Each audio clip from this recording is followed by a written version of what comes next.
Bonjour à tous et bienvenue sur le Modcast, le podcast des apéros motion design. Notre objectif est de faire rayonner le motion design et les métiers qui s'y rattachent dans une ambiance de rencontre et d'échange. Rencontrer des créatifs, découvrir leur parcours et leur quotidien, ça vous dit ? Dans ce nouvel épisode, je discute avec Sylvain et Vincent de l'agence de création sonore La Structure. On parle de leur rebranding imminent, des tenants et aboutissants de leur travail et de musique. Sans plus attendre, je vous laisse suivre ma discussion avec eux. Bonne écoute! Hello Sylvain et Vincent. Salut. Salut. Vous allez bien? Ouais, super. Très bien. Merci pour l'invitation. Mais merci à vous. C'est vrai que c'est le premier épisode où on aborde un petit peu le son, donc ça va être super intéressant. En tout cas, j'ai trop hâte. Yes. Ouais. Est-ce que vous pouvez un petit peu présenter votre parcours et votre métier de maintenant? Si je te demande à toi, Sylvain, en premier par exemple. En fait, au bout d'un moment, ça se rejoint vachement avec Vincent parce qu'on a fait les mêmes études. Mais avant qu'on se rejoigne, moi j'avais commencé des études dans le commerce. Je suis allé jusqu'à une prépa commerce et j'ai fait un mois en pensant que au son et en n'écoutant pas les cours. Du coup, j'ai complètement arrêté en me disant bon, je vais faire du son. C'est ça que je veux faire vraiment. Et donc j'ai fait une première année de découverte en fait de tout ce qui était possible de faire dans le son. J'ai fait une année de découverte en fait parce que à la base moi je faisais juste du son sur mon laptop sur un vieux logiciel, je bidouillais quoi et donc j'ai fait une année de métier du son. C'est une formation métier du son, ça s'appelle, où en fait on a vu tout ce qui est possible de faire, autant monter des scènes que enregistrer des artistes en studio ou faire de la création sonore. Et moi c'est là que j'ai vu que je voulais me spécialiser en création sonore. Donc après j'ai attaqué 2 ans de formation à l'ACFA à Montpellier. C'est là où j'ai fait mes études avec Vincent.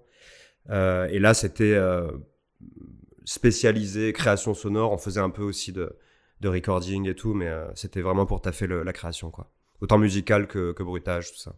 Okay. Et on a fait beaucoup de création sur l'image. Et on a eu la chance d'avoir des intervenants au top qui bossaient dans les jeux vidéo, pour des films, la pub, tout ça. Donc, on est sorti de là avec un bon niveau et on a pu monter notre boîte direct après en fait. Ok, direct. Ouais. Bah en fait, juste après les études, on a profité d'un programme Erasmus pour partir à Londres ensemble et on est parti avec la même idée en tête en fait. On voulait ouvrir quelque chose direct et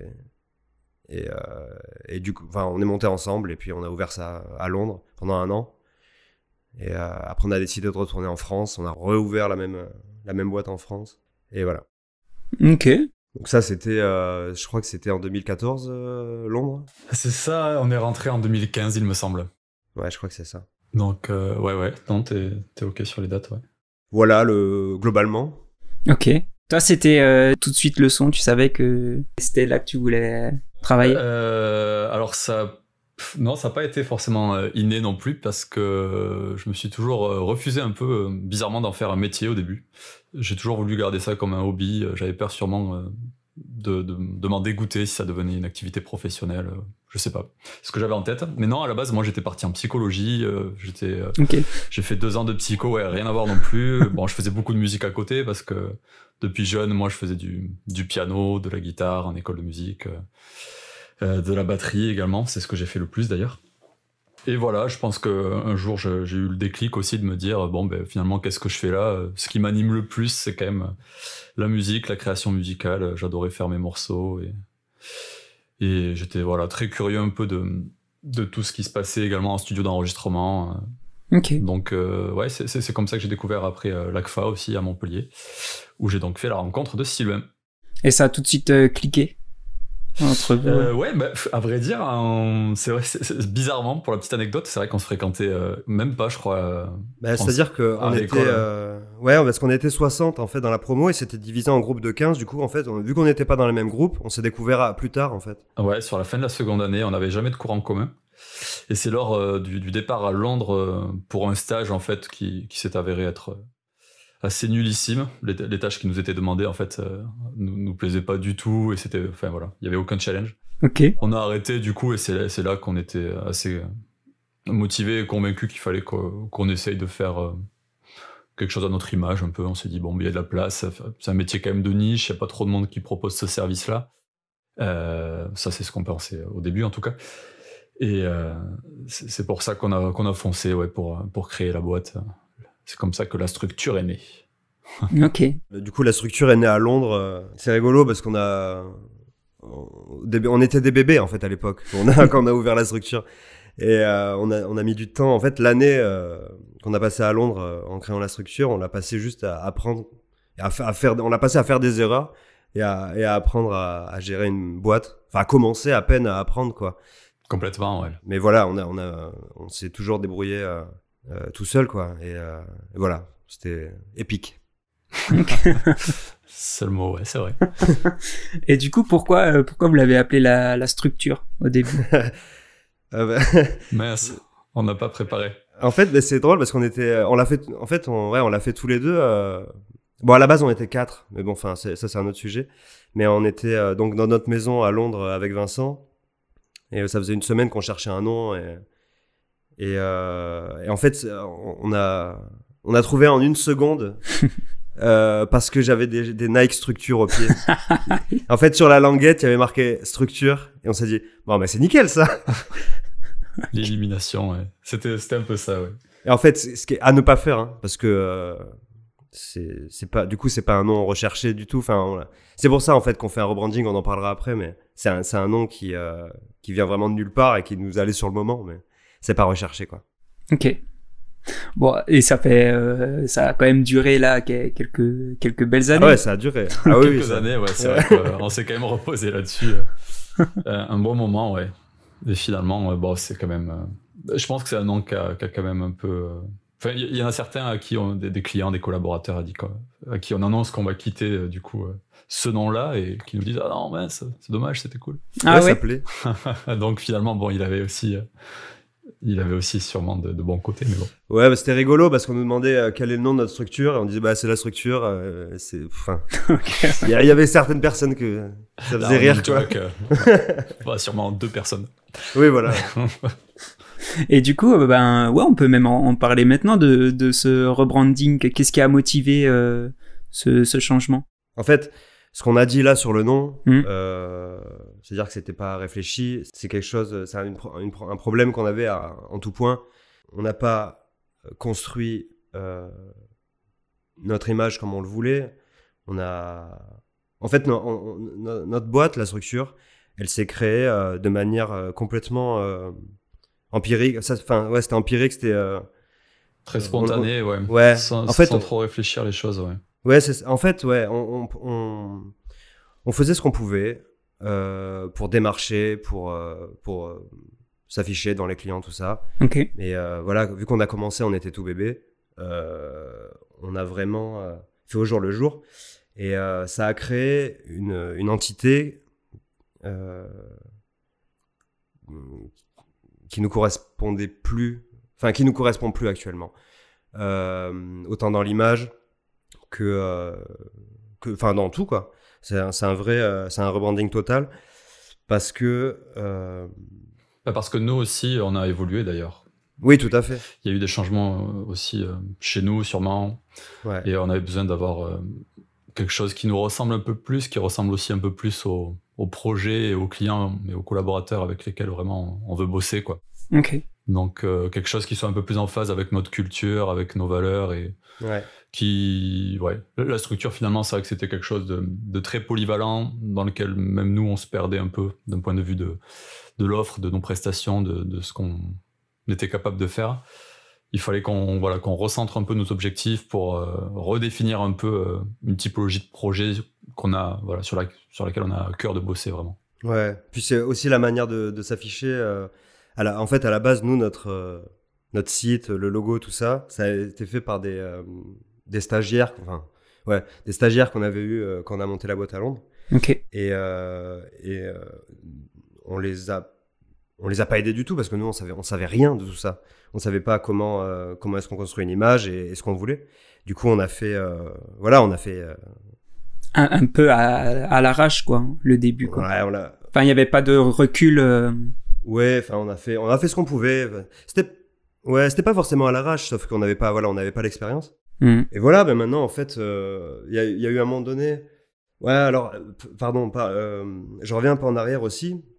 Ce rebranding, ça part aussi du fait qu'on s'est retrouvés tous les deux avec Vincent. Parce que à la base, on était 4, comme je disais. Ouais. Et on s'est retrouvés à 2 au bout de certaines. Enfin, je crois que c'était en 2018-2019.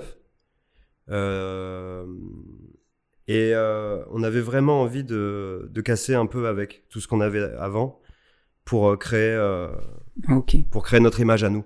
Parce qu'on repartait, tu vois, c'était un nouveau départ, quoi. Et du coup, on voulait déjà marquer ça. Et du coup, en profiter pour moduler notre boîte comme on le veut, quoi. Ok. Ça peut se comprendre, ouais, s'il y a une rupture à un moment dans l'évolution, de vouloir repartir un peu sur des bases, de nouvelles bases, quoi. De nouvelles bases, c'est ça, ouais. C'est quelque chose qui doit être assez commun d'ailleurs à beaucoup de entités, ouais, qui... Ouais, enfin voilà, quelle que soit la nature de l'activité d'une boîte, quoi. Ok. Tout le monde doit se retrouver un peu là-dedans, je pense, ouais. Et du coup, ouais, vous allez vous appeler Buddy très prochainement. C'est ça. Buddy, ouais. Pour les non anglophones, c'est potes, quoi, amis. Copains, ouais. C'est ça. Yes, c'est ça. Buddy, c'est 2 potes sous la même entité. Et en fait, c'est vraiment... pour nous, c'est parfait comme nom parce que c'est vraiment ça la boîte. On n'est pas une agence de 15 personnes, on est 2 potes. Quand on bosse avec Buddy, on bosse avec 2 créatifs et accessibles et voilà. Oui, c'est pour donner cette proximité aussi par le nom, quoi. Tout à fait, bah ça correspond bien à ce qu'on est, quoi. Ça matche beaucoup plus avec notre démarche, ouais, effectivement. Oui, c'est ça. Notre façon de bosser. La structure, c'est vraiment c'est trop carré et agressif pour nous. Mais du coup, ça colle un peu plus aux valeurs que vous vouliez transmettre. Tout à fait, oui. Ouais, on voulait un côté un peu plus accessible, un peu plus friendly, qui voilà, dans lequel il pourrait transparaître aussi un petit côté un peu ludique. Un peu plus en phase d'ailleurs avec l'animation d'ailleurs et le motion design aussi, parce que c'est des projets sur lesquels on travaille de plus en plus. Je pense que la majorité des collaborateurs que l'on a maintenant et des clients que l'on a sont vraiment motion designers.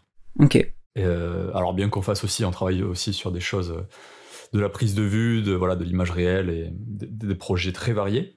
Mais voilà, il y a quand même ce côté-là, ouais. Donc on voulait aussi un peu plus s'adresser à ce corps de métier-là, quoi. D'accord. À ce segment client, pour être précis. Ok. Ah oui, donc c'est vraiment pour réorienter vers ce vers quoi vous voulez tendre en termes de taf, quoi. Ouais, c'est un peu ça aussi, ouais. Bien qu'on renonce pas au reste, mais on appuie un peu sur...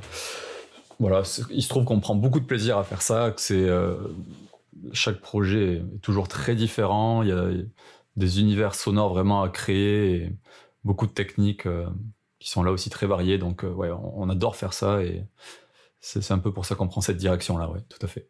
Ok. Du coup, là, vous avez un peu des précisions sur la date de sortie de l'identité ? Pas vraiment, c'est vrai qu'on attend des nouvelles là aussi de Bumo pour ça. Ça ne saurait tarder, mais on est embarqué encore dans des nouveaux projets de commandes avec eux aussi, donc il se peut qu'ils aient pas trop le temps non plus là ces temps-ci, donc on espère quand même avant la mi-juillet pour se donner une fourchette un peu large, mais un peu avant, on espère. Ok, cool. Oui, c'est vrai que c'était Bumo avec qui vous travailliez là-dessus. C'est ça, ouais. C'est bon vieux Bumo. C'est des potes aussi Bah, ils le sont devenus, ouais. Parce que, ouais, ça passe bien, quoi. Du coup, en termes de... Ok. Il y a des affinités, disons, qui se sont créées. Mais à la base, c'est des gens qu'on a démarchés. Je pense qu'Ulysse, t'étais allé le voir, toi, ouais. Pour le démarcher à la base, non, Sylvain? Ouais. Ouais. Et petit à petit, ouais, on a créé pas mal de liens. On se fait des bouffes et des apéros ensemble. Ok, ouais, vous avez pu les rencontrer de visu aussi? Eh ben ouais, comme on est sur la même ville, pour moi en tout cas, qui suis sur pas loin de Toulouse. Eux, ils sont à Toulouse aussi, donc ok. On les voit fréquemment, ouais. Ah, cool. Ils sont même venus à Paris, là, dernièrement, voir... Ils sont passés voir Sylvain aussi, donc ouais. Trop bien. On les voit souvent. Ouais, non, mais c'est cool d'avoir... et de pouvoir le mettre en action, quoi, tout ce rebranding-là. Ça doit être une période assez excitante pour... Ouais, on a hâte que ça prenne vie. Ouais, carrément. Du coup, il y a, j'imagine, beaucoup de taf sur l'identité sonore aussi Ouais, tout à fait, il va y en avoir aussi. On est en train justement de réfléchir comment articuler un peu tout ça, parce que ça serait dommage qu'on fasse une communication sans qu'il y ait une partie un peu sonore à tout ça. Ça serait un peu un comble. Ouais. Donc, on est en train vraiment de plancher là-dessus, ouais. Tout à fait. Ok, cool. La suite sera à découvrir. On n'en dit pas trop. Ouais, voilà, un teasing léger. Vincent, tu disais que toi, tu touchais pas mal du piano ou autre instrument. Ouais. Pour toi, Sylvain, c'est pareil? Tu jouais d'un instrument ou pas forcément? Alors, j'ai fait 10 ans de piano, mais en fait, j'ai une culture très électro, très underground. Et depuis que je fais de la MAO, Musique assistée par ordinateur pour les non-initiés. Ok. en fait, ouais, donc je fais de la MAO depuis que j'ai 16 ans. Ouais. Et j'ai fait 10 ans 10 ans d'avant. J'ai complètement, en fait, cessé de me servir de mes talents de pianiste pour faire autre chose. Et maintenant, j'y reviens petit à petit. Mais en fait, mon background et mon style font que je joue plus du tout d'instruments. Je fais que de la musique sur ordinateur, quoi. Du coup, Vincent est complètement à l'opposé de ça, et c'est pour ça qu'on se complète vachement, et c'est trop cool. Oui, est-ce que c'est important de se compléter du coup là-dessus? Est-ce que vous sentez vraiment Ouais, carrément. la différence d'approche de la musique? Bah, c'est simple, on peut tout faire en fait. Complètement, ouais. Vraiment, parce qu'on a deux cultures très larges, mais on se complète tellement que vraiment on a toujours réussi à créer quel que soit le cahier des charges, quoi. C'est vraiment notre force, c'est qu'on peut faire. On est bon partout, quoi. Ok. Parce que c'est vrai que j'allais demander, est-ce que c'est important au final d'avoir un peu un background de musicien? Mais vous semblez dire que pas forcément, du coup. Bah, si pour le coup, Vincent a un background beaucoup plus musicien que moi, et heureusement qu'il est là. Merci. Mais en fait, ça dépend de ta configuration. Pour nous, c'est important. Il y en a qui vont se spécialiser dans la musique électronique, qui vont pas forcément avoir besoin d'avoir fait 10 ans de piano tu vois. Mais ça, oui, si tu veux en vivre du son, il faut évidemment connaître. C'est forcément un plus, ouais. Bien que ce soit pas indispensable, aujourd'hui, on peut faire effectivement de la musique sans être passé par une école de musique, un conservatoire ou que sais-je, parce qu'il y a des outils qui sont vraiment formidables et qui permettent une approche très ludique vraiment de la création sonore, et on peut faire beaucoup de choses. Mais c'est toujours un plus, j'imagine, quand même à apporter sur un projet, créativement parlant, de pouvoir mettre une touche, ne serait-ce que dans la construction même des morceaux, dans le contact avec les instruments. Je pense que c'est quand même pas mal. Bah oui. Oui, ça a une sonorité quand même un peu plus authentique. Ouais, voilà, c'est pas encore une fois indispensable. Nous, en tout cas, c'est une manière. On est content d'avoir ce bagage-là, ouais. Ouais, mais en fait, c'est aussi pas indispensable parce que t'es pas obligé de faire de la musique. Enfin, il y a plein de choses. Tu peux faire du sound design, du bruitage. Il y en a qui ne font que ça, en fait. Ils font un peu de musique quand ils ont besoin. Je vois des gars qui bossent dans des boîtes de vidéos, ils font très très peu de musique et beaucoup du reste, et ils n'ont pas besoin d'avoir fait 10 ans de piano avant. Ok, ouais, je vois. Parce que maintenant, avec un synthétiseur, tu peux jouer n'importe quel instrument globalement. Bah, la MAO, la magie de la MAO, c'est quand même un peu ça, ouais. C'est que il y a une multitude de logiciels et autres plugs qui permettent vraiment de faire jouer un peu ce que tu veux, quoi. Une basse comme un orchestre symphonique, un quatuor de cordes comme une clarinette, comme voilà tous les sons après qui sont propres à la synthèse analogique, propres à l'électro, tous les sons de synthétiseurs et autres qui sont numériques ou autres. Donc il y a beaucoup de choses, c'est un peu à l'infini, quoi. Ouais, c'est ça. Puis au-delà de la technique, le fait qu'on ait deux backgrounds différents et de cultures différentes, du coup on a vraiment deux sonorités différentes, quoi. Et selon ce qu'on nous demande, on peut, tu vois, on va se dire, bah tiens, Vincent fait ça, moi je fais ça dans le projet, parce que le mix de nous deux, on peut moduler un peu comment le son du projet va sortir, selon ce qu'on fait tous les deux. C'est marrant, quoi. C'est trop cool. Est-ce qu'il y a certains projets que toi, Vincent, tu vas uniquement faire de A à Z, ou il y a toujours Sylvain qui intervient et vice-versa? Bah, ça dépend des projets un peu. Bah, ça dépend aussi du cahier de commande à un instant T, quoi. S'il se trouve que Sylvain est déjà occupé sur un autre projet, enfin voilà, et vice versa d'ailleurs, on va être parfois autonome sur un projet. et le faire de A à Z, c'est-à-dire que Sylvain comme moi, on peut faire et la création musicale, plus le sound design et le mixage d'un projet.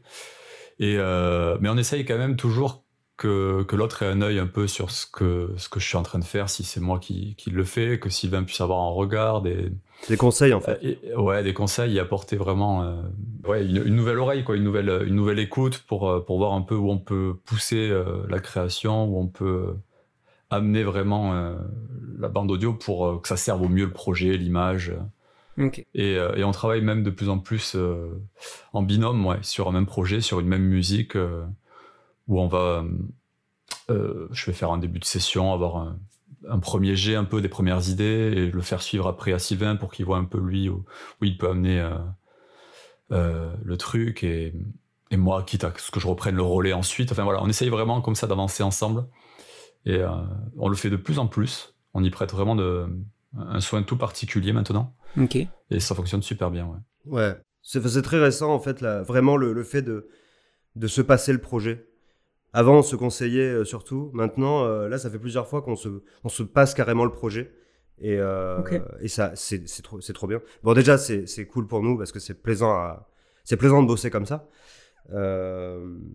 Mais créativement, c'est vraiment stimulant, quoi. Ouais. Et on fait aussi ça parce qu'on n'est pas dans la même pièce. Enfin, on n'est pas dans la même ville aussi. Du coup, on trouve des moyens de stimuler, tu vois, oui, c'est vrai. La création. Il y a ce côté-là aussi, carrément. On est ensemble virtuellement. D'ailleurs, c'est vrai que, bon, du coup, avec le Covid ces dernières années, c'est devenu de plus en plus commun, cette manière de travailler. Vous, c'est depuis le début comme ça, ou c'est venu petit à petit? Ouais. Plus ou moins, parce que même lorsqu'on a été sur la même ville, en l'occurrence à Toulouse, on a un métier quand même où il est compliqué de partager le même espace que l'autre, parce qu'on est bruyant, quoi. Donc on peut pas bosser sur des projets différents, en tout cas dans la même pièce, et donc même sur la même ville, on bossait chacun depuis chez soi.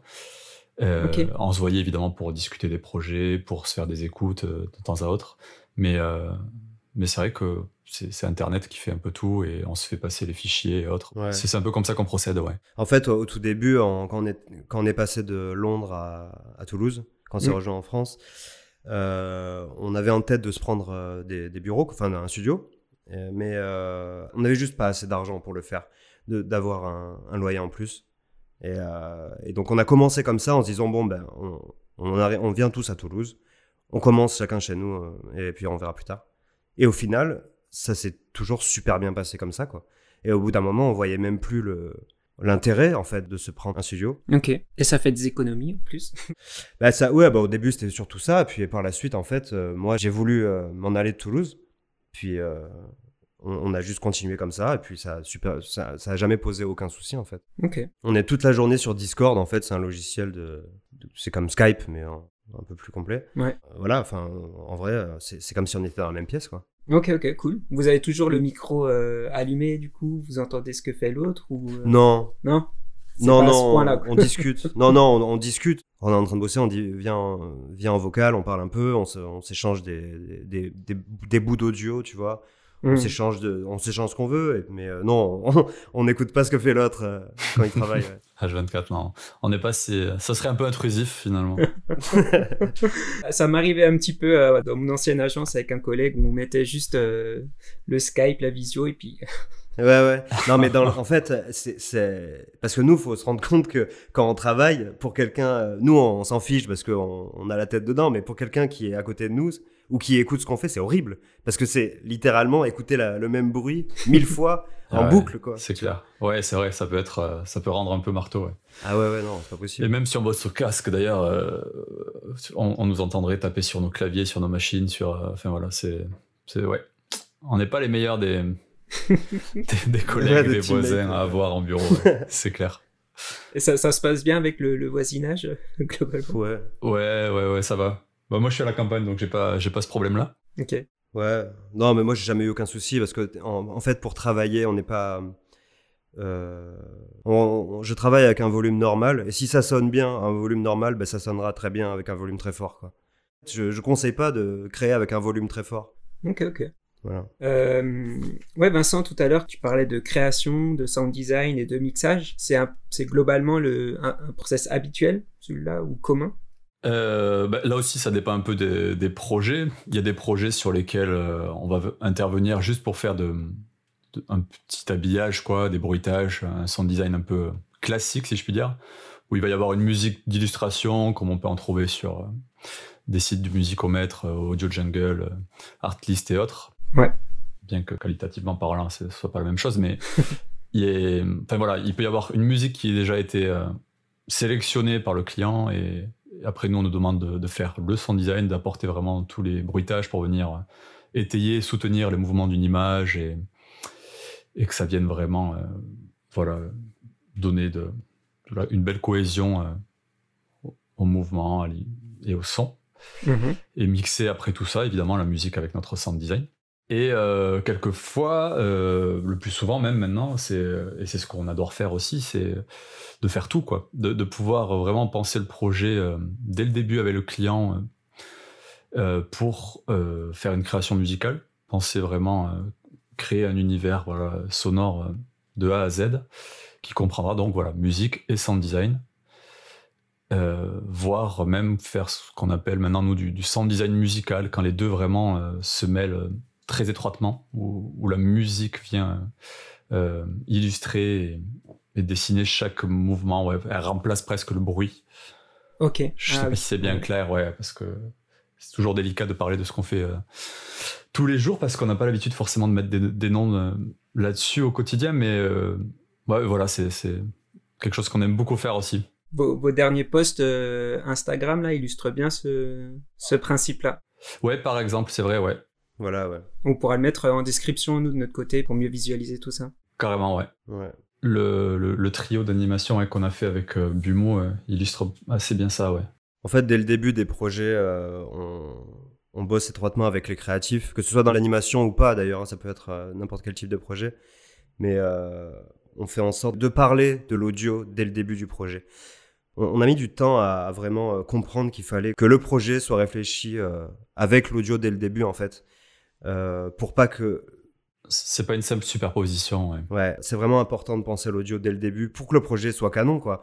En fait, c'est logique, mais au début de notre aventure, c'était... On apprenait, quoi, ouais. Ouais, mais on fait la vidéo, puis on vous la donnera, vous mettez du son dessus, et puis voilà. Et en fait, on était un peu bloqués, parce que du coup, la direction artistique était déjà faite. Les gens avaient déjà leurs idées en place. On ne pouvait pas vraiment créer et se faire plaisir parce qu'on était juste des exécutants. Okay. Et à un moment donné, en fait, petit à petit, on s'est aperçu que ça débloquait complètement le projet de réfléchir l'audio dès le début. Parce que le monteur va se dire « Ah ouais, mais c'est vrai que s'il y a ce son-là, à ce moment-là, moi, je peux faire cet effet-là. » Et il y a un vrai travail de cohésion entre l'équipe. Le projet s'en sort vraiment mieux, quoi. Ok. Ouais, c'est vrai que... même moi, je le ressens dans les prods que je peux faire. C'est vrai qu'on a tendance à mettre un peu le son à la fin du projet, quoi. On va se dire, on va bien trouver une musique ou on va chercher... D'où l'intérêt de bosser avec des créatifs sonores. Ouais, c'est ça. C'est justement... pour le bien du projet, c'est vraiment important de penser tout dès le début, quoi. En amont, ouais, carrément. Et de faire complètement partie de la DA à la base, quoi. Et du coup, est-ce que vous avez des discussions avec les monteurs, avec les motion designers ouais, carrément. Pendant la phase de production, quoi. Ouais. En fait, maintenant, on intègre le projet vraiment très tôt, donc dès les premières versions de vidéo, nous on commence à bosser et après ça se fait, tu vois. Okay. On envoie, on reçoit une version, on fait un premier jet qui est pas forcément, tu vois, qui est juste peut-être une idée des fois, et ça inspire toute l'équipe en fait. Ouais. Au final, ça peut être parfois très différent d'ailleurs du premier jet, mais ça permet d'avoir une discussion très tôt dans le processus créatif, et c'est assez cool pour ça. Ouais.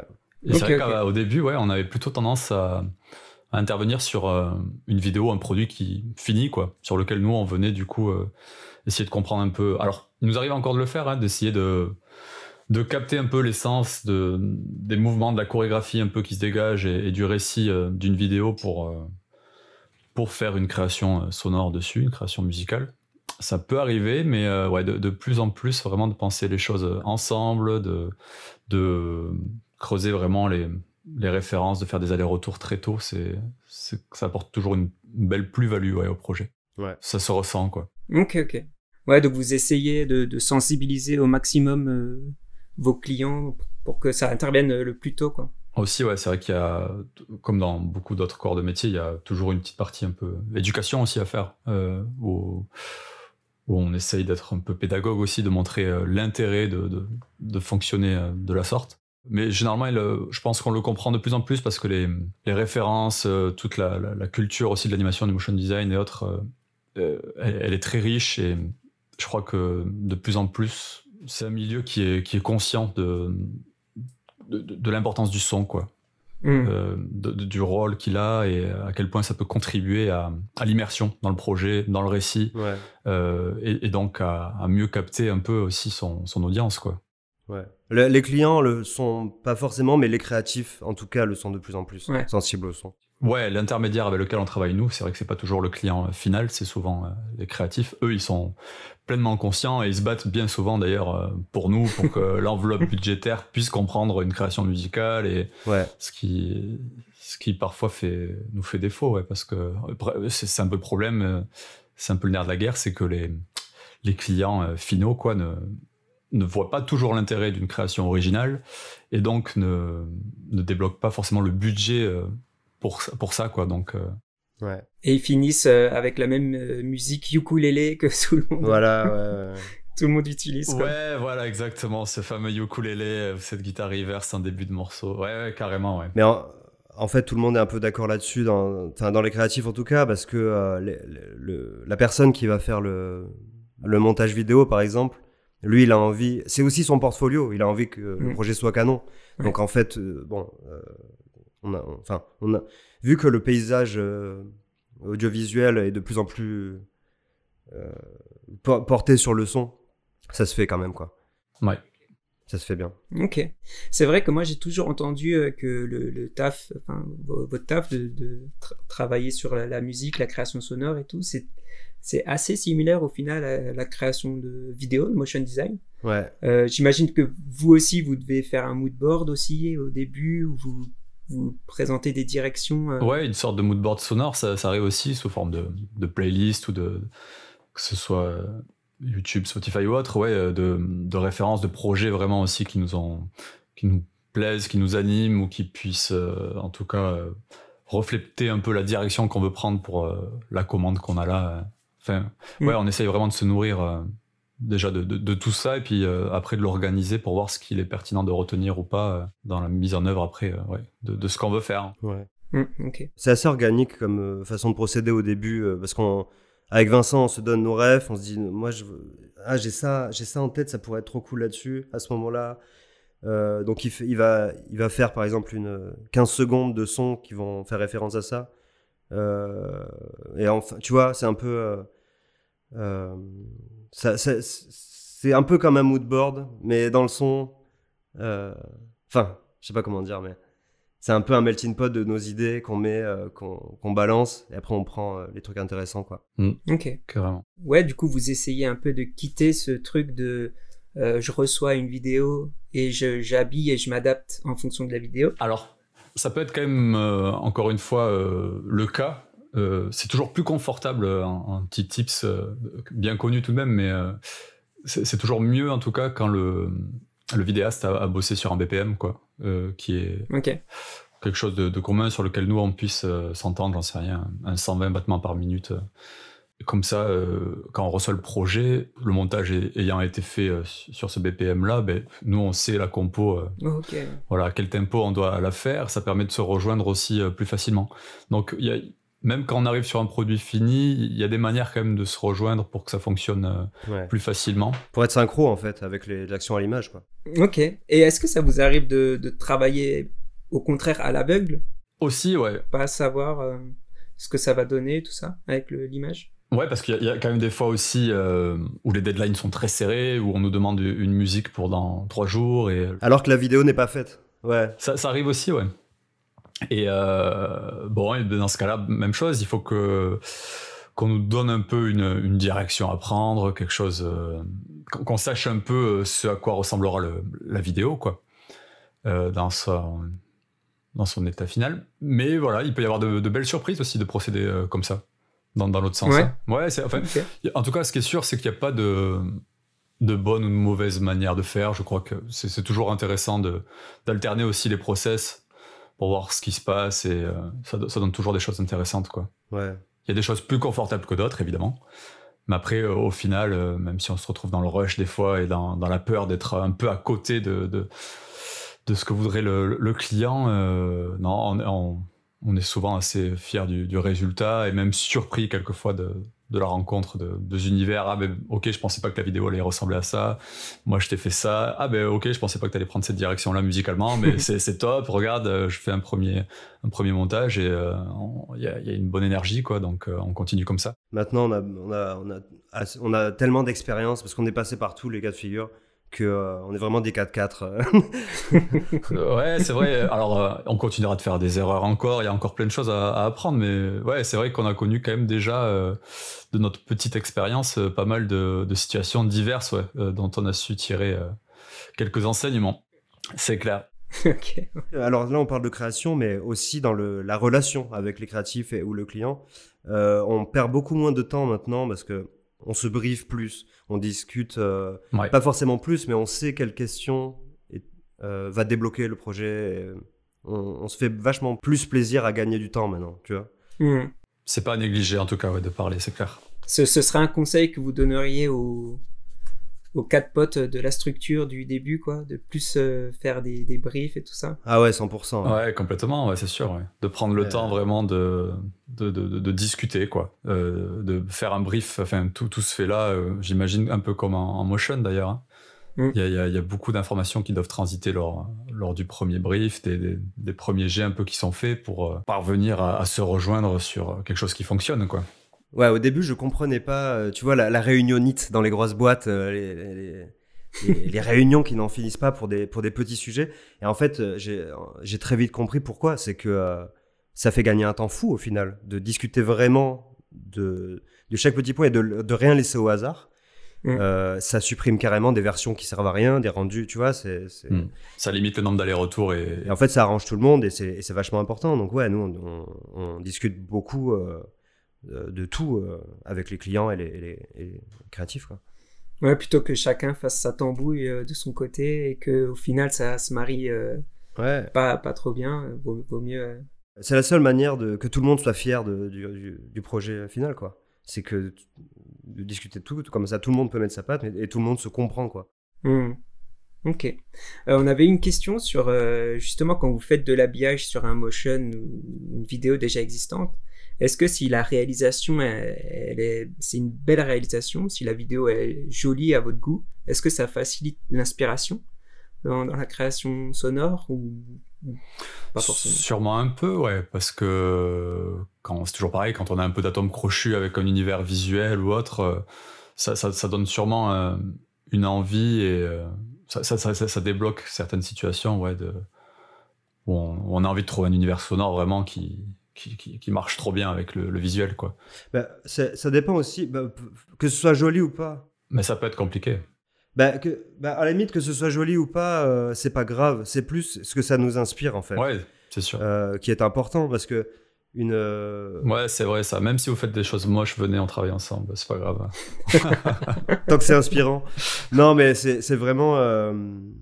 on en a eu, hein, des projets qui demandaient pas forcément une qualité de fou, et qui avaient un petit budget, donc on demandait pas plus, quoi. Mais ça nous dérange pas. Nous, on aime bosser sur des vidéos qui nous inspirent, et puis voilà, la qualité en ça, c'est pas déterminant, quoi. C'est pas déterminant en soi, je pense, ouais.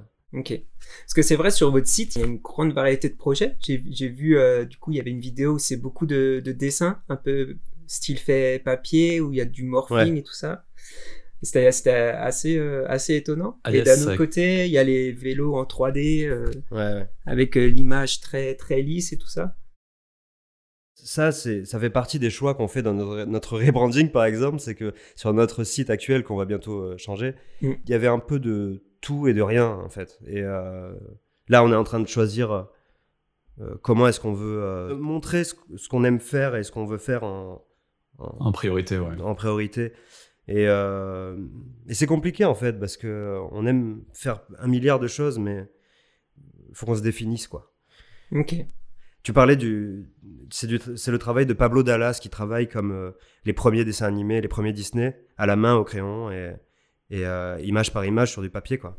C'est ça. On adore faire ça et on adore aussi travailler sur de la 3D de malade, avec une qualité de ouf. Et ouais, c'est très varié le type de projet sur lesquels on prend du plaisir. Ouais. Il y a même du stop motion aussi avec Benoît Léva, sur lesquels on se régale aussi.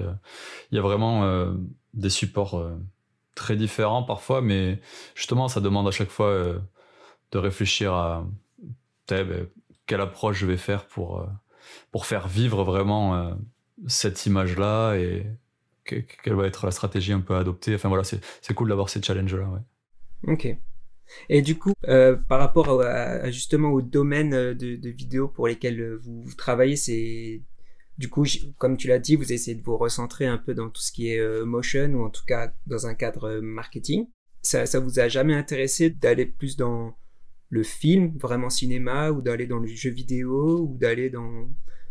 que sais-je encore? Là, à un moment donné, je pense que c'est un problème de contact, en fait, parce que je pense que si on l'a jamais fait, c'est parce qu'on n'a jamais croisé la bonne personne aussi. Plus que nous qui voulons pas faire ça, quoi. Ok.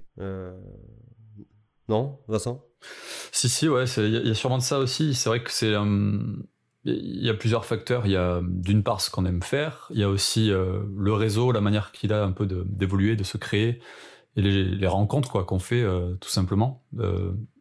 Ce qui fait que là, actuellement, on a créé une belle affinité avec les gens plutôt du motion design, avec cette population-là. Mais si on faisait des rencontres demain un peu plus dans le jeu vidéo ou autre, nous, c'est vrai qu'on est prêt quand même à visiter beaucoup d'univers, quoi, et à essayer de faire vivre un bon nombre d'images, quelles qu'elles soient, quoi, que ce soit, voilà, tu parlais de films, pourquoi pas aussi, ouais, que ça peut être énorme, ouais, de bosser sur un film, carrément. Après, on fait quand même pas mal de projets aussi qui sont de la prise de vue, quoi. Oui. Beaucoup en outdoor d'ailleurs, on a fait. C'est comme ça, c'est par là qu'on a commencé d'ailleurs un peu sur pas mal dans l'univers du sport, du ski freestyle, ouais, avec sur des vidéos avec Kevin Roland, beaucoup dans le milieu du ski, ouais, d'ailleurs, un peu malgré nous. Il y a eu un premier projet qui a bien cartonné, qui avait bien tourné, celui de Mathias Lopez, Fast Forward, avec Kevin Roland, et puis après on s'était un peu on faisait appel à nous, voilà, parce que les gens avaient cette référence là, et donc on a fait après d'autres vidéos pour Dynastar et autres, enfin plein de choses comme ça dans le ski. Au début on bossait que pour le sport en fait, parce qu'on avait fait notre première vidéo qui a cartonné, on a fait le son, c'était du ski, du coup les gens ils pensaient qu'on faisait ça, et c'est ouf, enfin c'est dingue. Mais du coup, en faisant le rebranding, on pense à ça, quoi. Parce que, quand je disais tout à l'heure, il faut qu'on se définisse. C'est important parce que, du coup, les gens t'appellent pour ce qu'ils voient.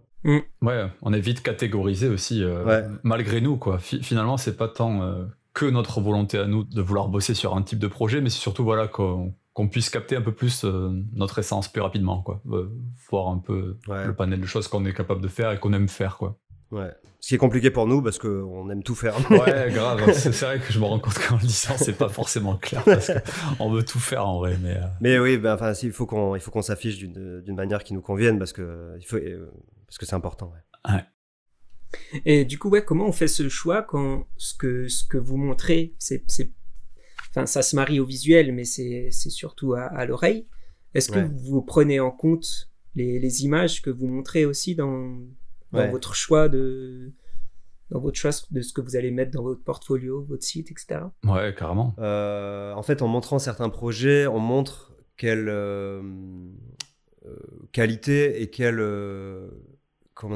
créativité Ouais. Enfin, le taux de créativité qu'on veut pour nos projets, je sais pas, ça veut rien dire, mais... Non, mais je vois ce que tu veux dire. On essaie de montrer vraiment ce qu'on aime et ce qu'on a préféré, quoi. Ok.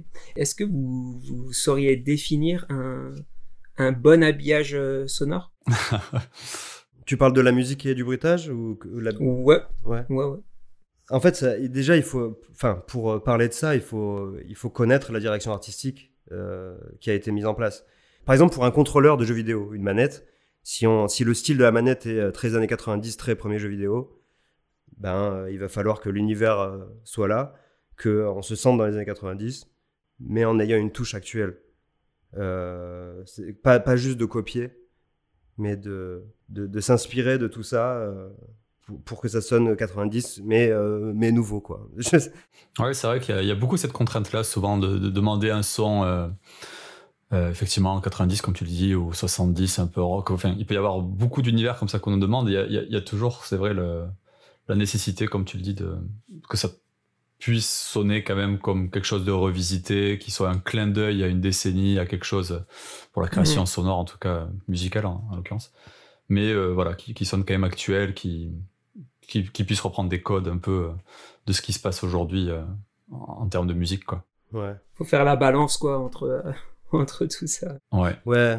Mais en tout cas, pour répondre à ta question, comment reconnaître un peu une bonne création, c'est celle, voilà, qui va jouer le jeu de l'image, qui va venir toujours améliorer, encore une fois, l'immersion. Je pense que c'est beaucoup question c'est un mot qui revient beaucoup quand même, d'améliorer vraiment le message de la vidéo et ce qu'on va capter vraiment et retenir d'un message vidéo, quel qu'il soit d'ailleurs, prise de vue, motion design, animation ou autre, qui va être aussi là pour...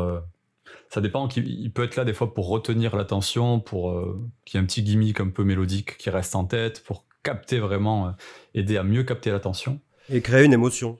Ouais, créer une émotion. Je pense que c'est vraiment réussi quand l'émotion est créée, quelle que soit l'émotion d'ailleurs.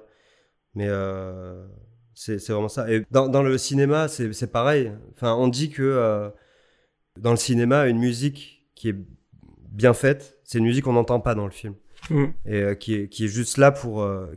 par contre, qui crée l'émotion. Bon, dans la pub, c'est différent parce que elle est pas juste là pour souligner, mais elle est pas plus importante, mais elle est plus de... Ouais, il faut quelque chose de catchy qui soit là. Plus impactante, c'est ça le mot. Ouais, elle est plus impactante. Carrément, ouais. Mais ouais, du coup, une musique réussie, c'est une musique qui donne l'émotion, quoi. Qui fait ressentir des choses, quoi. Ouais, voilà, qui crée l'émotion dans le projet. Ouais, qui sublime un peu ce qui se passe à l'image, c'est clair. Mais de la même façon, il peut y avoir des projets pour lesquels il va falloir se mettre en retrait, ne pas retenir l'attention, soutenir vraiment et... avec beaucoup de retenue, vraiment, où il faudra doser vraiment la quantité un peu de sons et d'événements sonores qu'on va faire intervenir sur un projet, pour pas que ça le desserve, justement. Donc voilà, il y a toujours une question d'équilibre aussi.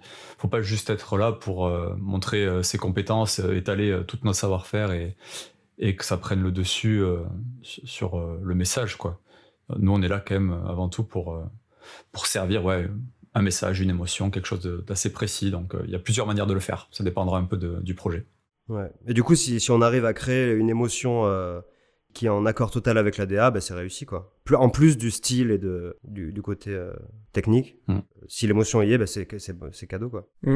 Et ouais, ça me fait penser du coup à pareil la vidéo avec les cubes et les émotions sur laquelle vous avez travaillé. Du coup, ça devait être un sacré challenge aussi pour... Alors, ça dépend à laquelle tu fais référence, si c'est la première de I'm a Square, avec le fond rose, ou si c'est les émotions de petits cubes sur Lumni, parce que finalement, avec Benoît Leva, du coup, qui fait le stop motion et qui a travaillé sur ces projets, l'animation, il y a eu un peu les prémices des émotions de petits cubes, qui est devenu un format après série, vraiment pour les kids, pour les enfants sur la plateforme de France Télé Lumni. Ok.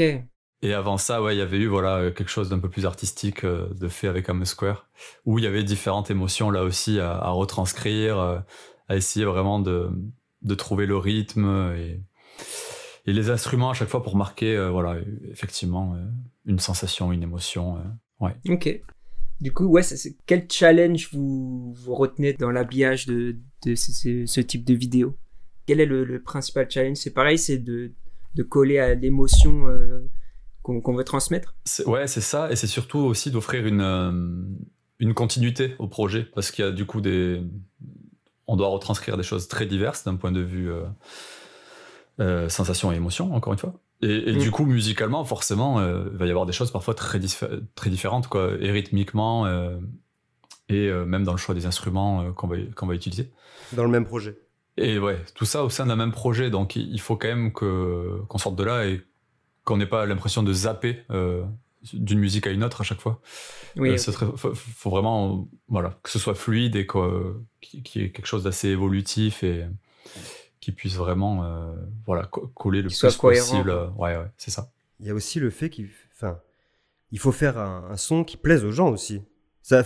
Tu vois, c'est un challenge aussi de faire à chaque fois, à chaque projet, faire un son qui cartonne, quoi. Et une musique qui fonctionne. C'est aussi un challenge, quoi. Ouais, carrément, parce que d'autant que les références des clients sont rarement nulles, quoi. C'est toujours des super bien produits.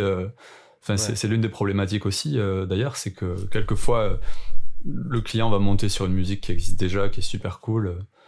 Et après, nous, quand on vient proposer autre chose, du coup, c'est compliqué pour lui de se défaire de la ref, quoi.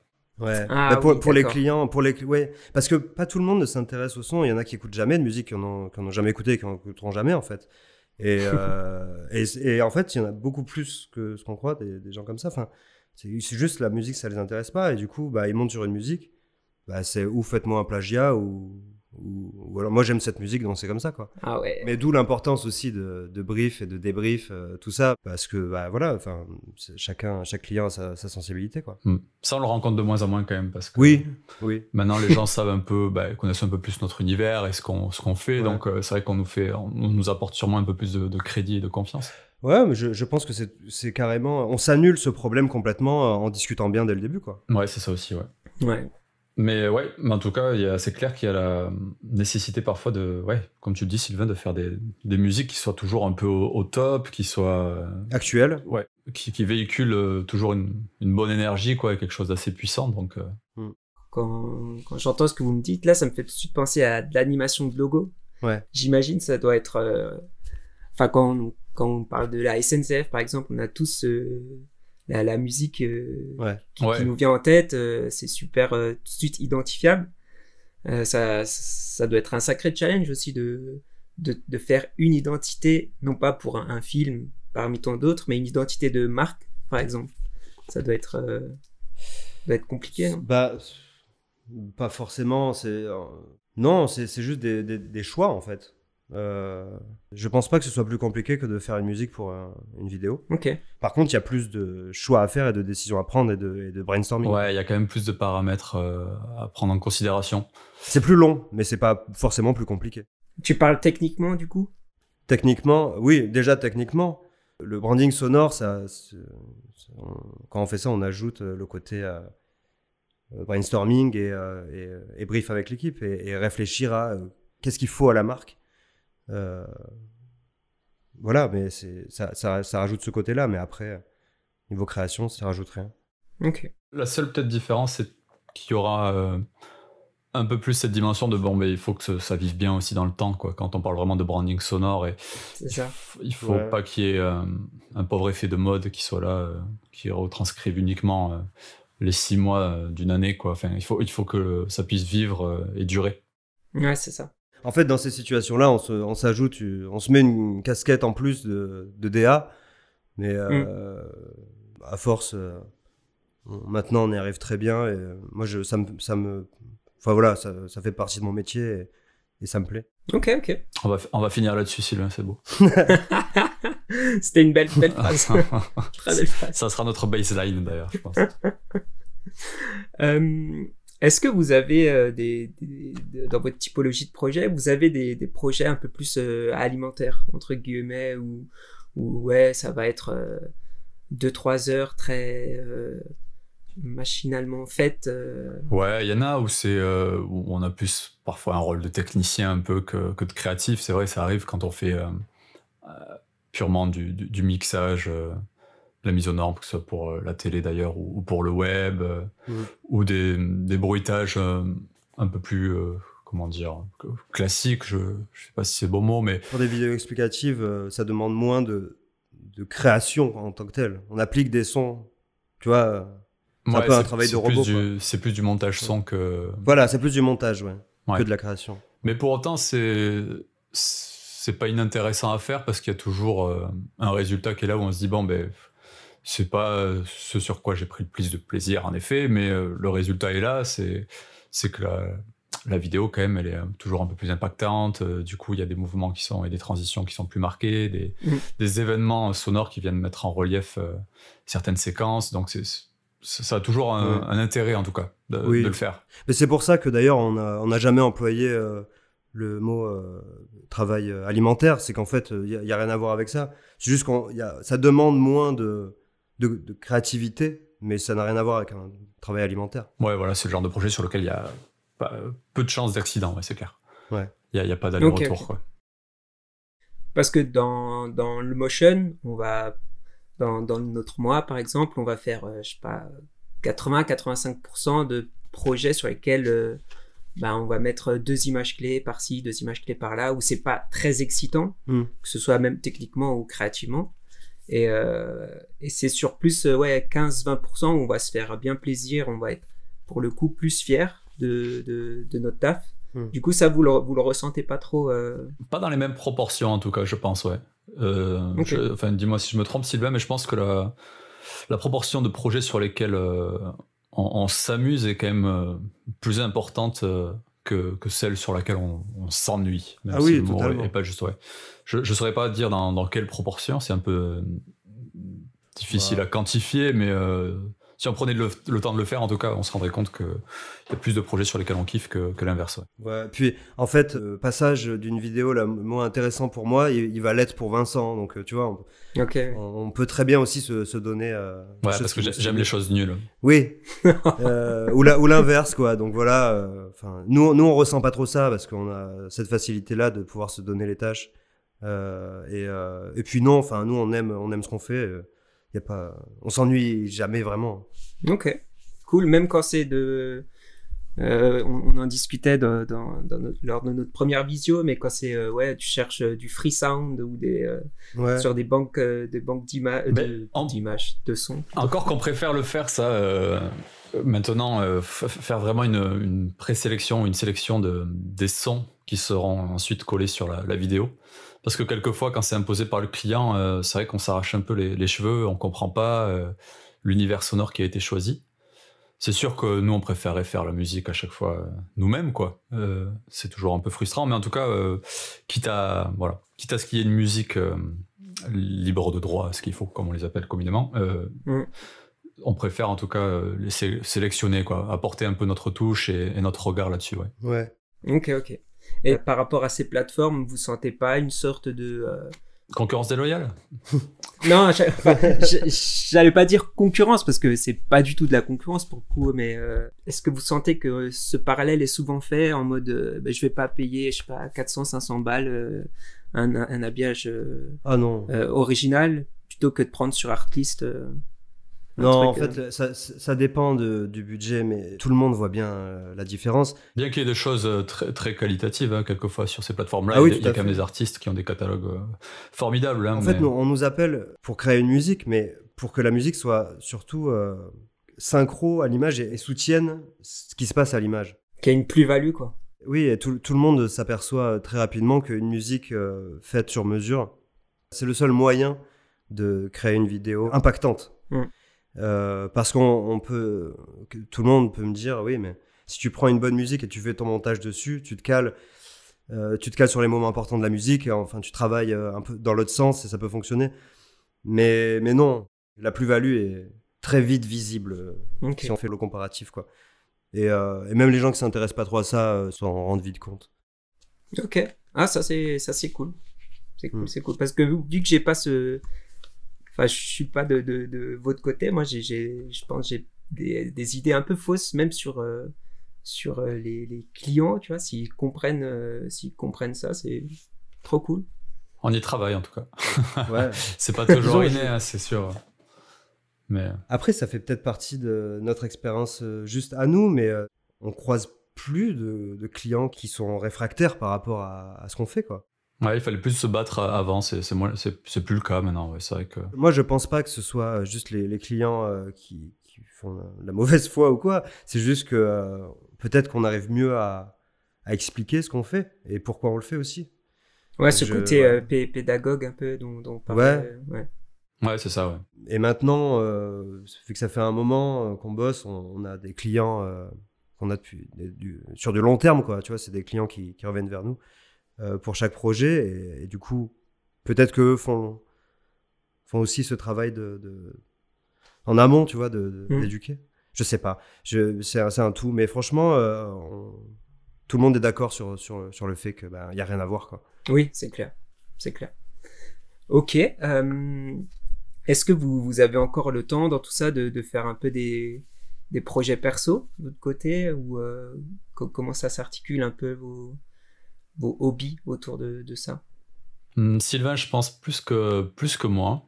D'ailleurs, c'est pas une question de temps, c'est plutôt pour moi de l'organisation, parce que je suis toujours, quand je fais pas des projets de commande quand même sur un instrument, sur mon piano ou autre, à imaginer beaucoup de choses, de mélodies et autres, et j'ai du mal à en faire un projet personnel digne de ce nom. À terminer ouais, c'est ça, ouais, il faut que... Je manque un peu de rigueur, on va dire, avec tout ça. Mais Sylvain, toi, peut-être un peu plus, ouais. Bah moi, j'ai fait des collabs, j'ai fait des sons qui sont sortis sur des labels. Ok. Enfin, ça va être des périodes où pendant 6 mois, je vais faire que ça. Et puis après, pendant 6 mois, 1 an, je vais faire autre chose, quoi. Je vais pas faire du son, je vais faire autre chose de ma vie. Mais du coup, voilà, ça dépend des périodes, les projets perso.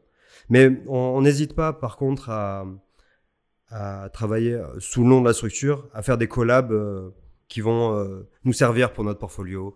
Tu vois, des collabs avec des artistes ou... Ouais, ça arrive aussi, ouais. Ah ouais, cool. Enfin, on a bossé pour du NFT, on a bossé avec Bumo d'ailleurs, où il faisait des vidéos perso pour nous, en fait, pour le portfolio. Des projets perso, ça, on en a fait. Quand ça nous plaît, on n'hésite pas à le faire parce que... Quand on a le temps et que ça nous plaît, ouais, c'est ça. Ouais, voilà. Bah, en fait, ouais, dernièrement, on a pas fait de projet chacun dans son coin, on a fait beaucoup de collabs, quoi. Ok.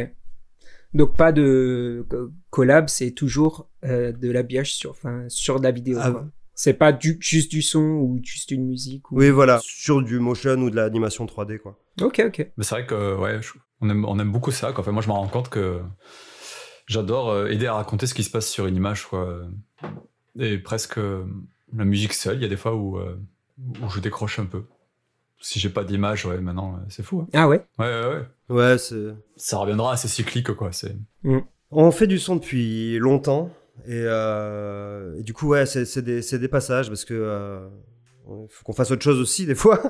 On essaye de faire plein de choses, pas que faire du son pour nous dans notre style. On essaye de... Et ça fait partie aussi de notre bagage. C'est au plus on fait de choses, au plus on a de culture. Et c'est pour ça que j'essaye de faire un maximum de trucs.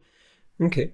Aussi, on a fait pas mal de collabs parce qu'on en avait besoin dernièrement, parce que on veut vraiment travailler de plus en plus avec de la 3D ou du motion. Et du coup, de travailler sur des vidéos canons, ça nous permet de partager sur les réseaux, tout ça. Ouais, okay. Et de montrer qu'on aime et qu'on veut faire ça, quoi. Ah, c'est marrant parce qu'on parlait des collaborations justement sur l'épisode du podcast précédent. Et du coup, là, il y a ouais, pareil, il y a des visions qui se rejoignent et ouais. C'est marrant de voir que dans tous les domaines, au final, c'est plus ou moins la même chose, quoi. Ouais, carrément. Ben, en fait, ouais, c'est ce qui... Mais c'est d'ailleurs le problème qu'on avait avec la structure, c'est qu'on affichait que les projets qu'on faisait avec les clients, mais tu fais pas que des choses que tu veux... tu fais pas que des choses qui te définissent. Et c'est pour ça que quand tu parlais de notre site tout à l'heure, je disais, ouais, mais il y a un peu de tout et de rien. Ouais, il y a ce qu'on a fait avec les clients. Mais tu vois, avec les collaborations, là, on peut afficher vraiment ce qu'on veut faire. Ok. Et parce qu'on a plus de choix et plus de choses qui gravitent autour de nous. On mise un peu là-dessus, ouais.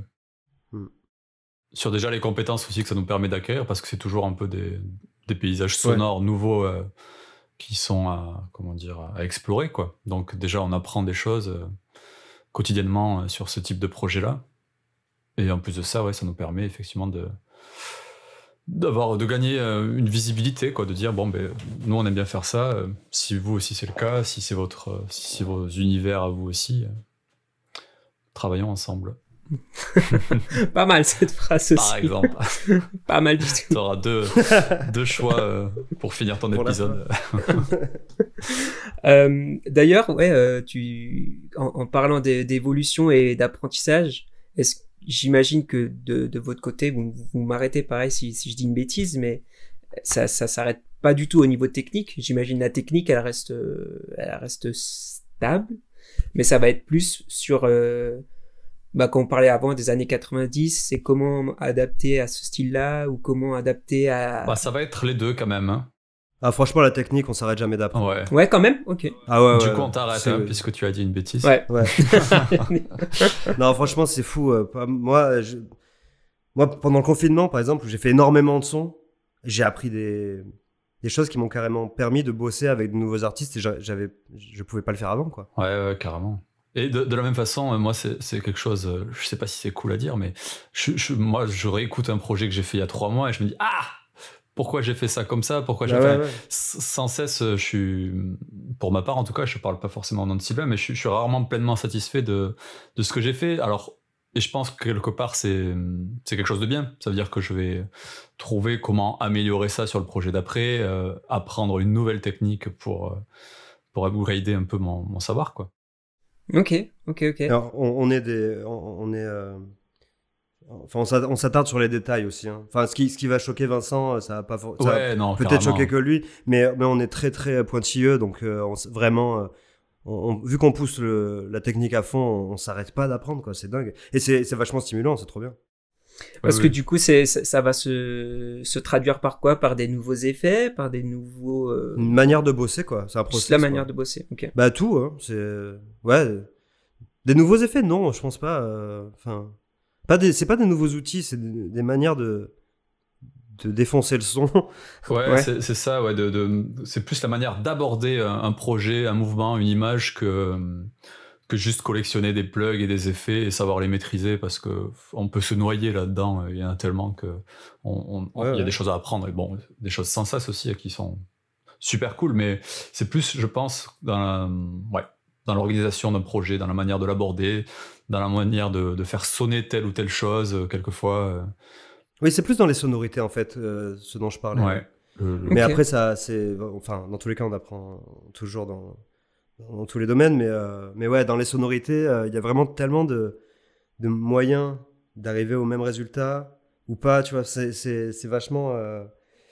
c'est une montagne de connaissances. Ouais, c'est ça. Puis un peu comme vous, l'image, mais enfin, le son, c'est une matière à sculpter qui est fabuleuse, mais c'est non palpable. Alors, il y a des fois, on a les oreilles un peu fatiguées, à force, après une semaine passée sur un même projet, on va pas se rendre compte qu'il y a la caisse claire qui sonne comme ci, alors qu'il faudrait qu'elle sonne comme ça. Enfin, c'est des détails, effectivement, que les non-initiés, ils s'arrêteront jamais sur ça, mais que nous, on a l'habitude d'écouter, d'entendre, et on fait preuve sûrement on est strict avec nous-mêmes, quoi. Bah, c'est ce qui fait sonner le projet aussi, quoi. Ouais, carrément. Et du coup, vous faites preuve, quand vous regardez une vidéo, vous allez toujours faire attention au son, même quand c'est pas votre vidéo, par exemple. Il y a une magie qui disparaît des fois au cinéma ou ailleurs, où on passe à côté d'une scène parce qu'on se dit comment ils ont fait ça, c'est charmé, c'est cool. Où on va prêter une attention toute particulière au son, à ce qui a été fait, que ce soit la musique ou les bruitages. Ouais. C'est vrai que... On s'inspire, en fait. Ouais. Mais on s'inspire aussi. Ou alors on regarde les erreurs qu'ils ont fait. Mais... Donc ça arrive aussi des petites erreurs. Ah ouais, comme vous, sûrement, quand vous regardez, j'imagine, dans votre milieu aussi une vidéo où vous vous dites pourquoi il a fait ça comme ça. Ça nous arrive aussi d'avoir les oreilles qui saignent un peu en se disant mais quel choix immonde. Ouais, pourquoi Mais bon, généralement on est plus souvent conquis et admiratif de ce qu'on voit quand même. Donc c'est plutôt bon signe. Ouais, parce qu'on est vachement ouvert, donc on essaie de s'inspirer d'un max de trucs. Et du coup, d'ailleurs, pour les inspirations, vous allez choper où ça? Les balles musettes. Un peu partout, quoi. Pas de musette. les balles musettes uniquement. Non, mais dans beaucoup de choses. Hein. De tout ce qu'on fait et on regarde, en fait. Ouais. Et écoute... Que ce soit dans nos choix musicaux personnels, de ce qu'on écoute, nous, au quotidien, comme ça, à côté. Dans les choix de séries, de films qu'on va regarder sûrement le soir. J'imagine qu'on va chercher ça vraiment partout. Ce qui est super dernièrement, j'ai l'impression qu'on se fait même quelquefois éduquer sur notre milieu par des clients. Tu sais, qui vont nous apporter une ref qu'on connaissait pas. On va dire, ouais, mais ouais, c'est super, effectivement. Et on le découvre avec eux et grâce à eux. Ok. Donc ça arrive aussi, ouais, que ce soit des collaborateurs finalement qui nous fassent un peu grandir, quoi, qui en tout cas élargissent un peu le panel des refs qu'on peut avoir. Ouais. Alors en fait, maintenant, vu que la technique, on la gère et on apprend toujours, mais tu vois, on a vraiment un bagage costaud. On peut se focus sur les refs et notre culture, quoi. Et voilà. Donc, parce qu'il y a beaucoup de plateformes, enfin, je pense à Pinterest où c'est vraiment que de l'image. Est-ce qu'il y a ce type de plateforme ou de réseau qui se focus sur le son et sur lesquels c'est une mine. Il n'y a pas vraiment d'équivalent, ouais. Bah, ça va être Vimeo et YouTube, quoi. Mais c'est trouver des. Non, mais ça va être. Putain, j'ai vu cette pub il y a 2 ans. Ça, c'était trop bien dans la pub. Et on essaie de s'inspirer de ça. Mais ouais, il n'y a pas de. Enfin. Ouais, non, ça va être les sites que tout le monde utilise. Hein. Ouais, ok. Il n'y a pas de recueil, non. Ok, ça marche. Instagram, évidemment, beaucoup aussi. Insta aussi, ouais. Parce que c'est vrai que la communauté des animateurs, motion designers et autres, vous êtes très présents aussi sur ces plateformes-là. Donc on découvre aussi le travail du coup des sound designers et des compositeurs musicaux à travers cette communauté que vous formez, quoi. Parce que vous les avez fait intervenir sur des projets. Donc, ouais. Ok. Je sais même pas si sur Behance, enfin je pense, hein, mais il doit y avoir une catégorie son aussi. Ouais, il me semble, mais elle est... Alors, ça fait des lustres que je ne suis pas allé. Je sais pas si c'est très alimenté après. Bah en fait, tout est fait pour l'image. C'est un peu notre problème, c'est que... tu vois, Insta, c'est pas du tout fait pour le son. Enfin, c'est vraiment...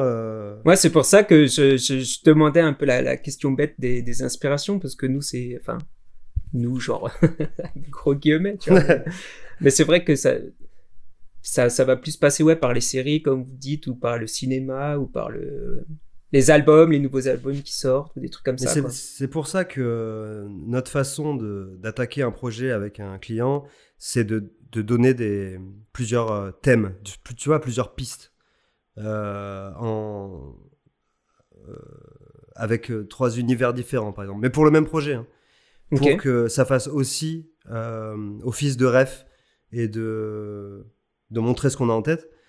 Mais tu vois, on va pas forcément aller piocher sur le net des choses et lui mettre dans un mail en disant voilà, prends ce qui t'intéresse. On va s'inspirer, faire quelque chose et lui donner une création originale, même tu vois, une version 1. Mais voilà, c'est comme ça qu'on procède, quoi. Ok. Parce qu'on peut pas juste montrer une image comme un vidéaste, tu vois. C'est ça, ouais. Mais c'est et parce que parler aussi ne suffit pas toujours, quoi. Il y a des fois, effectivement, il faut mettre les mains dans le cambouis, bah du coup, et faire déjà un premier extrait de ce qu'on a en tête pour qu'on ait un langage commun, quoi. Parce que sinon, c'est compliqué, ouais, à expliquer. Alors, c'est pas tout le temps le cas, mais ça nous arrive de donner, tu vois, 2-3 univers en test, tu vois, pour un peu... comme base de discussion, ouais, finalement. Ouais, pour dire, centraliser les refs, quoi. Voilà de ce qu'on a tiré du brief, voilà les directions qui peuvent être possibles de prendre. Et voilà, selon nous, celle qui est la plus pertinente aussi, parce que des fois, il peut nous arriver aussi de faire des choses pour montrer aux clients que, vous voyez, l'idée que vous aviez là, ce serait de telle façon qu'on pourrait le mettre en œuvre, et c'est pas ce qui fonctionne le mieux. Il faut parfois le montrer aussi, ouais. Ouais, c'est ça. J'allais enchaîner avec une question de Alexandre Menuge, qui nous demande comment améliorer son sens de rythme. Et il précise que c'est pour un pote. C'est pas mal. C'est fichu, je pense que tu l'as ou tu l'as pas. Non, il doit y avoir tout de même des moyens, mais j'imagine que c'est, comme tout là aussi, c'est s'entraîner, pratiquer tous les jours. C'est un travail acharné, de toute façon, ces métiers-là de gagner en compétences J'ai vu dernièrement un jeu sur mobile où c'est un peu comme un Guitar Hero, mais sur mobile. Okay. Je sais pas si ça peut aider ou... Mais Genre, c'est il faut pour appuyer sur les bonnes touches au bon moment, tu vois. Donc, Ok. je sais pas si ça peut aider. Ouais, peut-être hein, qu'il y a une gymnastique un peu et comment dire quelque chose à apprendre Mais c'est au ça. cerveau carrément, ouais. Mais à voir si c'est pour un pote qui fait de la batterie ou si c'est un pote qui fait de la MAO. Enfin, c'est pour ça, je sais pas. Mais oui, ou alors parce qu'il danse mal en boîte, peut-être. Ah, peut-être. Mais dans ce cas-là, oui. Il tape faut- des mêmes et à contre-temps, il en a marre. Bah, faut pratiquer en fait, c'est tout. Hein. Enfin, Est-ce que ça se traduit forcément par un mouvement physique? Le fait d'avoir du rythme? Ah, ouais, bonne Est-ce que question. ça Je pense que scientifiquement, si on tente de répondre à cette question, on serait à côté de la plaque. Pour moi, oui, mais va savoir. en fait, le truc, c'est que le son, ouais, c'est du ressenti, c'est vachement physique, quoi. Enfin, c'est physique ce qu'on ressent. Et donc, c'est passionnant quand on commence à mettre le nez dans les analyses et les recherches scientifiques sur le corps. Et sur la nature en général, c'est fou, quoi. Du coup, c'est vachement compliqué de répondre à ça. Parce que genre vous savez faire tourner la main sur le ventre et tapoter sur la tête là, Ouais, le absolument. fameux Ouais. truc. Ouais, ouais, c'est un bon exercice, ça, d'ailleurs. Ouais. Ça, j'y arrive assez bien normalement. Non, mais en fait, ça dépend aussi de l'enfance que tu as eue par rapport à la musique. Si tu as écouté ta première musique à 15 ans, bah, tu pars avec un léger désavantage, quoi. Mais Mais c'est voilà. pour ça que quand tu disais tout à l'heure qu'il y a des gens qui écoutent pas de musique, moi ça m'a un petit peu interpellé. Je me suis dit, Ah est-ce ben, que ça, entre guillemets, ça j'ai- existe vraiment? J'ai appris ça dans je sais pas, je vais avoir 17-18 ans, où j'ai croisé un mec qui déteste la musique. Il veut, et du coup, je me suis dit, mais attends, mais ça, du coup, c'est dingue. Et en fait, je me suis intéressé à ça. Et en fait, oui, il y a énormément de gens qui s'en fichent ou qui n'aiment pas la musique. Bon, ils sont deux en France, hein, je pense. Non, ils sont. Eh ben, non, je te jure, il y a. En fait, c'est plus de gens que ce qu'on pense, vraiment. Ouais. Punaise. Bon, en tout cas, Ça, ce qui est sûr, c'est que, à défaut de ne pas aimer vraiment la musique au sens strict du terme, il y a sûrement des gens qui n'y prêtent pas une attention particulière, qui écoutent des choses très mainstream, voilà, ce qu'on leur propose, ce qu'on leur sert sur les grandes stations de radio et autres médias. Oui, c'est qui peut-être écoutent ça, ce qu'on leur voilà, donne, qui tombent ouais. un peu dans les choses comme ça très, très populaires, dans lesquelles il y a qui des choses. s'intéressent pas quoi, qui Ouais, vont pas pousser. Voilà, qui vont juste prendre ce qu'on leur sert. Il y a aussi des gens qui n'écoutent que un style de musique, que du classique ou que de la house. Ça, il y en a beaucoup Ouais, aussi. c'est vrai, ouais. Et qui dénigrent tout le reste parce que pour eux, c'est pas de la musique. Il y a vraiment tout type de profil, quoi. C'est pas ça, c'est dur comme phrase. C'est pas de la musique, les autres. Ah bah ouais. Ouais, Ça, il y en a énormément dans la musique qui réfléchissent comme ça.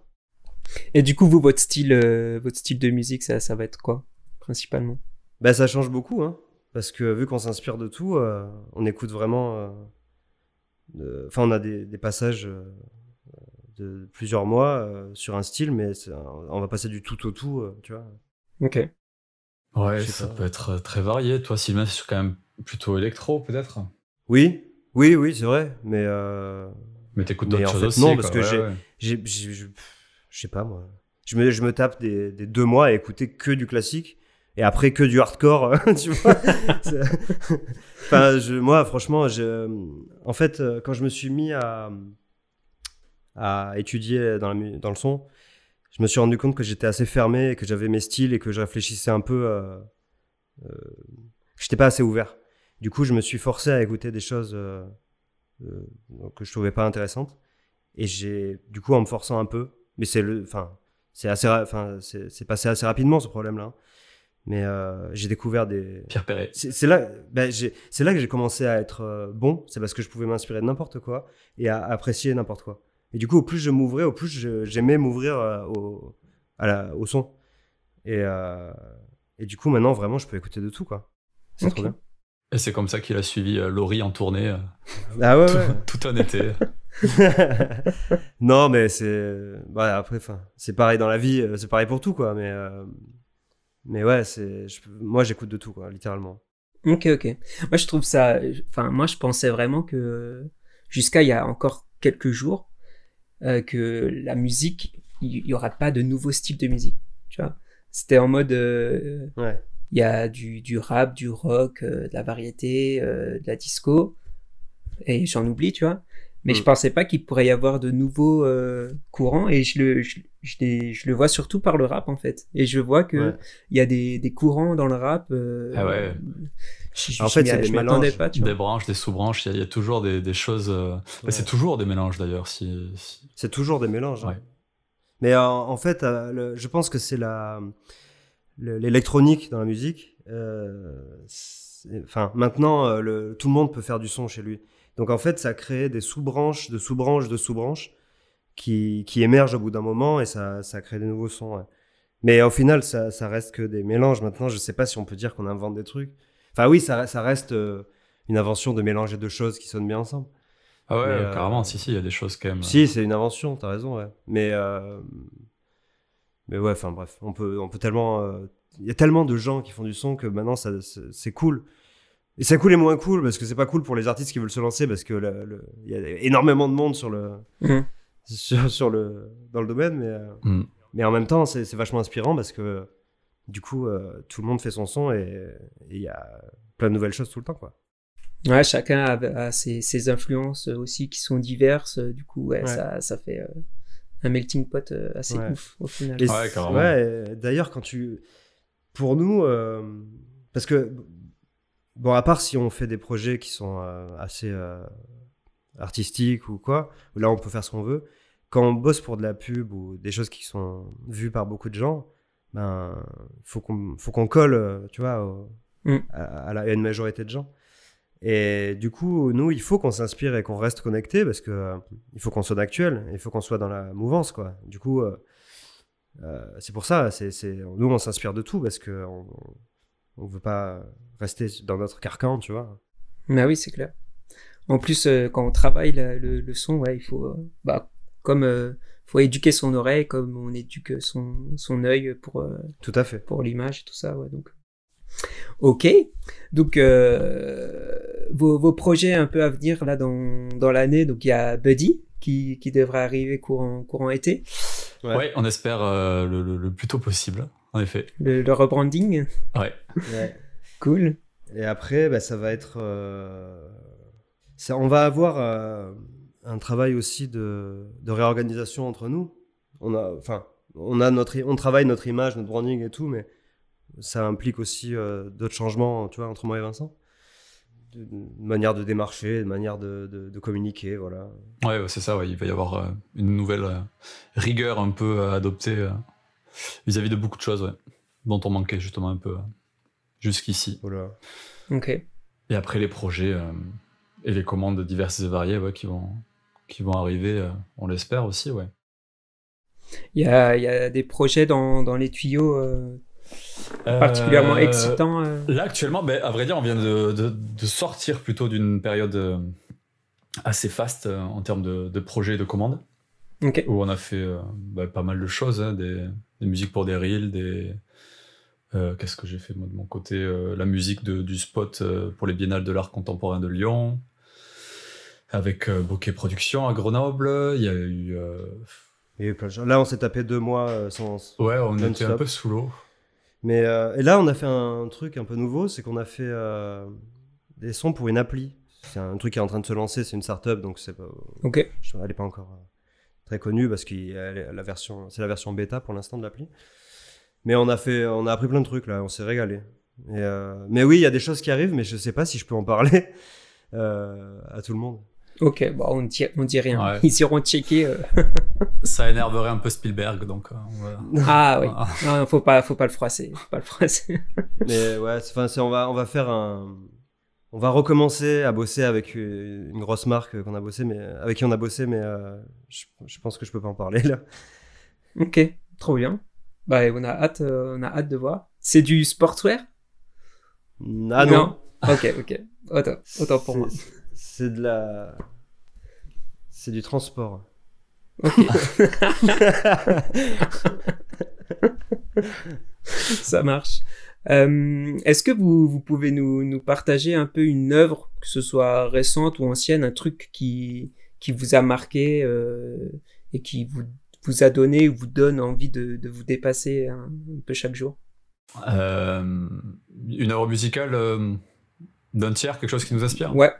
Pas de... C'est Ok. Waouh. Alors là, j'en aurais 20 000 à te donner, mais faire le choix et n'en trouver qu'une et n'en retenir qu'une, ça c'est autre chose. Ah ouais, une seule. Oui, mais moi c'est Eprom, mais c'est un gars, c'est assez deep quoi. Enfin, c'est pas très connu, c'est un gars qui fait des sons un peu underground. Enfin, qui est très connu dans le milieu, mais pas de la majorité des gens. Ok. Et qui en fait faisait des sonorités que techniquement je comprenais pas comment il faisait ça. Ok. Ah ouais. Et j'ai bûché le sujet. Et je suis arrivé finalement à arriver plus ou moins au même résultat que lui. Trop bien. Bon, là j'ai lui en particulier, mais c'est arrivé plein de fois en fait. À des moments où tu bloques dans ta créativité et tout, et tu cherches, et Bon, moi je suis un gars, quand j'ai un truc en tête, je lâche pas. Hein. Je fais que ça. Donc voilà, j'ai découvert Eprom, je me suis dit, mais ça, si j'apprends à faire comme lui, techniquement, ça va être trop bien parce que je pourrais les techniques, je vais pouvoir les appliquer dans le sound design, dans la musique, dans tout. Ok. Et voilà. Et du coup, ça m'a pris 2 mois. Oh punaise. Ah ouais. Ouais. Mais maintenant que j'ai compris, et c'est pour ça, tout à l'heure, je te disais, là, pendant le confinement, j'ai appris des trucs qui m'ont permis de travailler avec d'autres artistes. C'était ça. Notamment ça, ouais. Ok. Ouais. Trop bien. Voilà. Et toi, Vincent, il y en a qui te revient en tête ou pas Alors, ça dépend aussi si tu fais référence plutôt à des gens qui font du son à l'image aussi ou... Oui, peu importe. Non, il y a des agences après, des free qui sont inspirants, c'est sûr. Il y a le classique, évidemment, et inimitable, ou en tout cas, tout de même beaucoup copié, Ambrosio, que peut-être beaucoup des motion designers connaissent, qui est à LA et qui fait vraiment un super travail de sound design musical, ouais, où il fait des créations sonores originales qui collent au mouvement, qui viennent vraiment habiller de manière ludique et très inventive les mouvements et les chapitres d'une vidéo. Ouais. Il fait ça super bien. Et c'est un peu une référence d'ailleurs pour beaucoup de monde. Et c'est vrai que son travail est assez admirable. Et non, et après, musicalement, plus largement parlant, des artistes qui m'inspirent, il y en a beaucoup. Mais trop, pour en citer que. Oui, parce qu'en fait, tu sais, tu vas... Ne serait-ce que tu vas dans un bar, t'entends une musique, ou une soirée, tu dis, ah mais... Ça, c'est ça que je cherchais, c'est ça que tu vois, c'est ça que je... Même si toute la musique en soi pourrait être presque bonne à jeter, des fois il y a 10 secondes d'une musique un peu nulle, on se dit waouh, là quand même c'est super bien produit, comment ils ont fait ça, et ça va nous interpeller, ouais. Du coup, vous utilisez souvent Shazam ou ce genre de truc? Ouais, pas trop parce que je suis un peu incollable en blind test, il faut le dire, mais non, si, quand même, ça m'arrive de le sortir, ouais, sur une série ou autre, quand il y a quelque chose ou que je veux confirmer en tout cas. Ouais, non, si, bien sûr. Ok. Oui, mais moi je l'utilise souvent pour les dernières sorties, quoi. Quand tu sors et que tu entends un morceau ou un truc à la radio, tu vois. Ouais. Et mais sinon, ouais, on a assez écouté de son pour plus ou moins savoir tu vois, qui sait à peu près, quoi. Ok, ça roule. Du coup, on a compris qu'effectivement, vous tournez plus vers la création originale. Vous essayez de... Même si ça prend pas tout votre temps, c'est ce vers quoi vous voulez tendre. Et après, il y a de l'ajout, de la ponctuation par le sound design. Ouais, c'est ça. Ou même... parce que c'est quand même deux choses distinctes après le sound design et la création musicale. Il y a des projets sur lesquels ça se rejoint et d'autres où ça va être deux choses complètement distinctes qui auront un rôle différent. Sur une scène, si tu as par exemple une musique super d'action que tu fais jouer, qui colle quand même un peu au chapitre de ce qui se passe à l'image, et qu'en même temps en background tu as une voiture qui explose, tu vois, Oui. c'est deux choses voilà, qui viendront cohabiter, mais qui seront pas forcément traitées de la même manière, quoi, en tout cas. Ok, ouais, je vois. C'est juste Mais ça, ouais. c'est compliqué parce qu'en fait, le sound design, à la base, ça n'a pas du tout la signification qu'on lui donne maintenant. Maintenant, en fait, on a tout mis. On a mis les bruitages, le fait de faire un. Enfin, on a mis. En fait, pour nous, là, le sound design, c'est les bruitages. Mais à la base, le sound design, c'est juste créer des sons qui n'existent pas sur Terre, qu'on peut pas enregistrer. Tu vois? Ok, C'est ça, le oui. sound design, en fait. C'est de quel son va faire un robot de 200 mètres de. Un robot alien qui arrive sur Terre. Ouais. Et ça, on peut pas le record, donc on va le créer en. Et du coup, à la base, c'est ça le sound design. Mais là, nous, je pense que pour la plupart des gens, ils appellent ça juste les bruitages, en fait. Je sais pas. Oui, après, c'est plus les Foley artistes qui font Foley, ça, quoi. ouais. Ouais, alors ça, c'est les vrais bruitages. C'est encore autre chose. Le Foley artist, c'est celui qui va vraiment créer, du coup, recréer le son qu'il voit à l'image en temps réel, quoi. Devant l'image, il va refaire l'action presque qui est faite à l'écran pour. Et voilà, après, il va faire preuve de diverses astuces pour, comment dire, trouver un objet qui retranscrira le mieux possible le son, quoi. Ouais, c'est ça. Ça, c'est passionnant, ouais. Et ça rejoint le sound design ou Ah, complètement. pour vous, ou... Complètement. Ouais, ça rejoint. Ok. C'est Oui, c'est complètement du sound design. Ouais. Enfin, non, à la base, non, mais nous, maintenant, tout le monde utilise le mot sound design comme ça, quoi. Ça vous arrive, par exemple, d'enregistrer vous-même un whoosh ou un truc comme ça Bien à sûr, la ouais. bouche, genre? Ouais, bien sûr. Il y a beaucoup de librairies sonores qu'on utilise, évidemment, dans lesquelles on va piocher ici et là les sons qui nous intéressent pour ensuite venir un peu quand même les modeler à l'image et à notre image aussi, parce que c'est quand même une matière qu'on peut étirer, distordre, sur lesquelles on peut mettre des effets pour coller le plus possible au projet. Et puis après, il y a des fois où ça a ses limites aussi, où c'est difficile de faire coller un fichier audio de telle durée à un mouvement, où voilà, il n'aura pas forcément le bon son. Du coup, tout ça, quand on peut et qu'on a le confort de pouvoir le faire, c'est top, ouais, de pouvoir enregistrer soi-même ses bruitages, et on le fait quand même pas mal, ouais. Ben moi, je le fais moins que Vincent parce que j'aime partir d'une base audio et la moduler pour que ça arrive à ce que je veux. À tes fins, ouais. Je me suis vraiment... moi, le gros de ma formation, ça a été ça. Enfin, en autodidacte, quoi. Je me suis vraiment attardé sur le fait de partir d'une base quelconque, une base audio, et de la transformer pour qu'elle arrive à complètement autre chose, tu vois, à la fin. Ok. Et ce qui est possible avec le son, de partir d'un grognement de lion et d'arriver à le son d'une navette spatiale, quoi. Ok. Ouais, Et, ça c'est passionnant. Ça, c'est plus ma passion est plus là-dedans, quoi, de modifier les sons. Ouais, j'aimais bien l'image du sculpteur Ouais. de son, quoi, sculpteur audio un peu. Ça, C'est ça. Ouais, il y a un peu de Et ça. en fait, il y a plusieurs manières d'arriver à un résultat plus ou moins similaire, quoi. Moi, j'aime triturer les sons. Je pense que Vincent, il est plus à enregistrer un truc ou à partir d'un...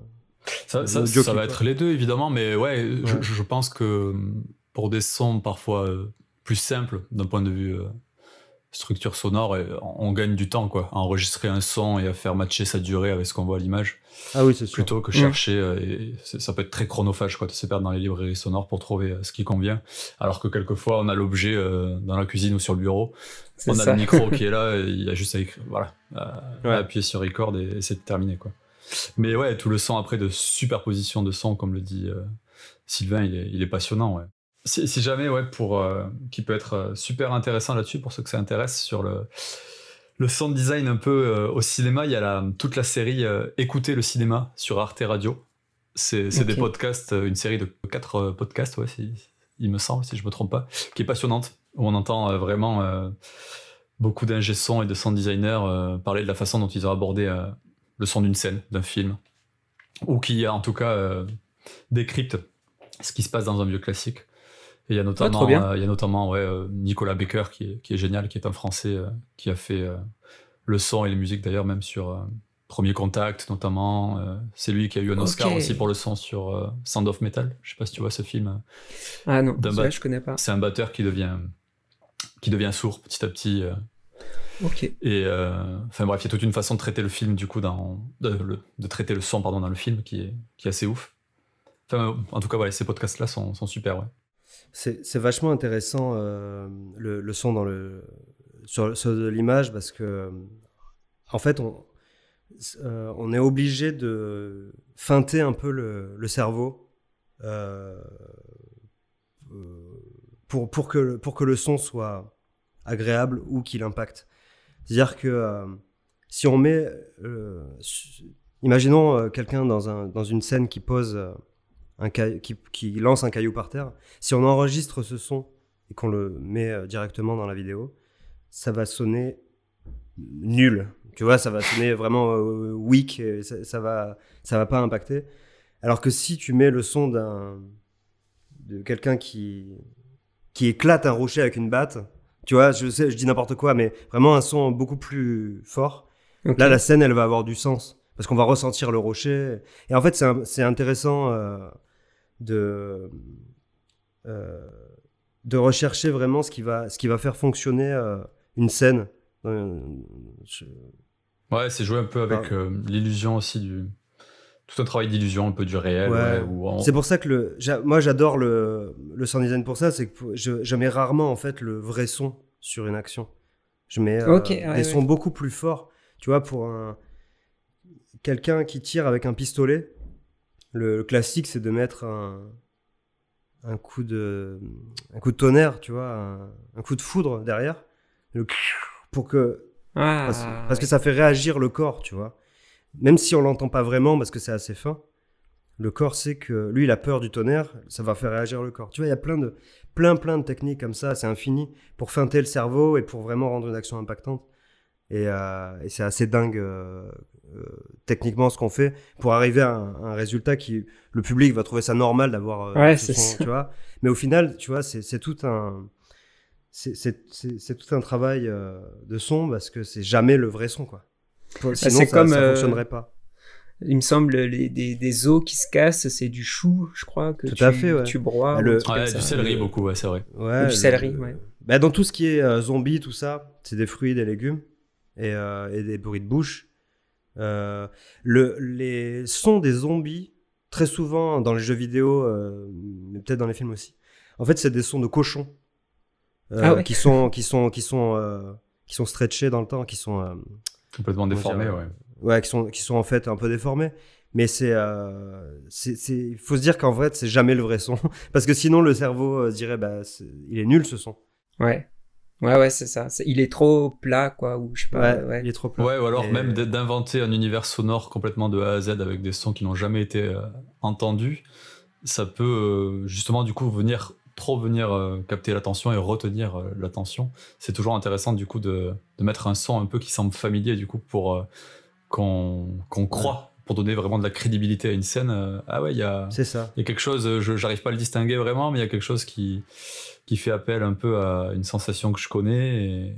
Enfin, ouais, il y a beaucoup d'astuces comme ça, de tricks and tips. Ouais, en fait, c'est pour que ce soit crédible, il faut se servir de quelque chose complètement différent, tu vois.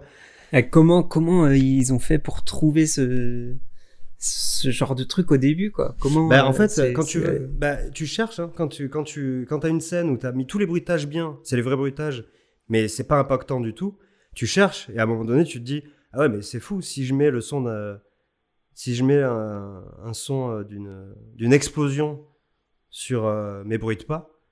Du coup, mon monstre, il va avoir du poids, quoi. Ouais, c'est ça. Ouais, et je pense que pour répondre aussi à ta question, José, c'est sûrement un peu, je crois, peut-être que je me trompe, avec l'avènement du cinéma un peu SF aussi, tu vois, où on a créé des univers tout d'un coup, où il a fallu qu'il y ait une réponse sonore un peu à l'univers visuel créé. Donc forcément, sur un tournage, comme d'hab, on s'applique à bien enregistrer les voix, parce que sinon il faudrait un parc micro énorme pour capter tous les sons présents sur un plateau. Donc tout est fait en post-production, et forcément sur de la science-fiction, il va y avoir un travail de recherche un peu de, là, qu'est-ce qu'on peut inventer comme son, et comment on va s'y prendre, quoi. Donc je pense que Burt et Murch, notamment dans les années 60,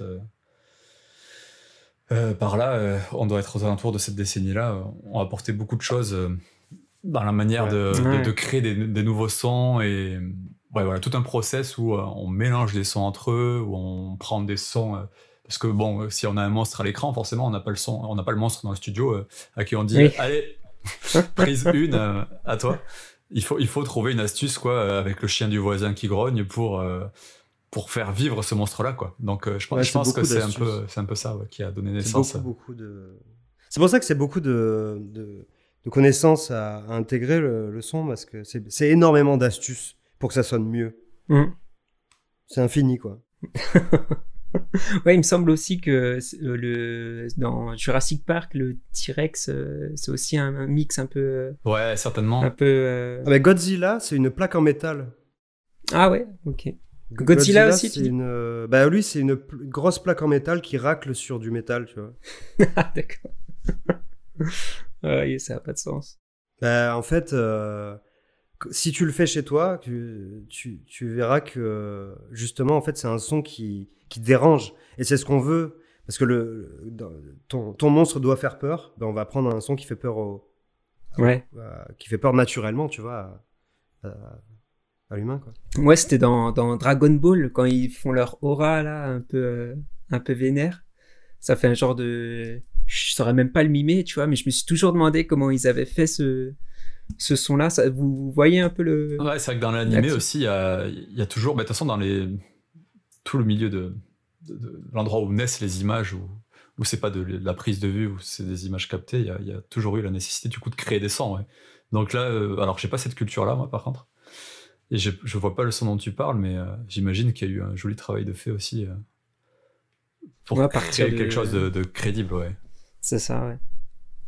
Est-ce que vous aimeriez voir quelqu'un en particulier sur le podcast en invité? Ouais, ben alors moi j'aimerais trop parler à Ambrosiu, quoi. Ouais, c'est vrai. Ambrosiu, c'est un gars qui fait du son sur des vidéos et qui a sa propre manière de travailler dont on s'inspire beaucoup et qui nous, Faudra faire un podcast en anglais, quoi. Mais bon, c'est en anglais. Ouais, c'est ça. Donc c'est compliqué. Sinon, je sais pas. Vas-y, Vincent, moi je réfléchis. Moi, je pense que le studio Bumo, ils auraient beaucoup de belles choses à partager. Benoît et Ulysse, ouais. Ah bah ça, c'est certain, oui. Ils font un travail monstrueux. On collabore beaucoup avec eux. On aime beaucoup leur univers non, ouais, c'est clair que je pense qu'ils auraient de jolies choses à vous dire, ouais. Ouais, ça pourrait être un bel écho aussi à cet épisode, du coup. Ouais, carrément. Carrément. Et puis, ils ont une belle démarche aussi au sein de votre communauté, sur Toulouse notamment, où ils ont fait un social club, je vais y arriver, un peu comparable au vôtre. Et du coup, je pense que c'est toujours bien quand il y a des homonymes un peu qui se rencontrent. Mais c'est ça. Des homologues, plutôt. Ouais. Voilà, sinon, moi, j'aimerais beaucoup écouter ce qu'a à dire Marius Longo. C'est un gars qui fait de la 3D. Alors, il fait beaucoup de projets perso et il travaille dans une boîte aussi, je crois. Et alors, ses projets perso, il a bien popé sur Insta parce qu'il fait, je pense qu'il fait aussi des NFT. Il a fait des choses assez virales et c'est que des bonnes idées. Franchement, niveau qualité, c'est fou. Donc, moi, j'adore. J'aimerais trop l'entendre ce qu'il a à dire. Trop bien. Ça marche. J'avais une toute dernière question, du coup, pour clôturer l'épisode. Quelle est votre boisson apéritive favorite? C'est signature. Pour aider à la création ou Oh, si ça peut. Pourquoi pas. On parle d'alcool ou on peut tout dire là? On peut tout dire. Moi, c'est le Club Maté. Club Maté. Je connais pas du tout ça. Ouais, c'est très bon, ouais. C'est du maté, c'est comme du thé, mais différent. C'est une boisson c'est une boisson de clubber. Ok. Berlinois. Ok, et toi, Vincent? Non, mais moi, j'ai peut-être pas des goûts si... je carbure au thé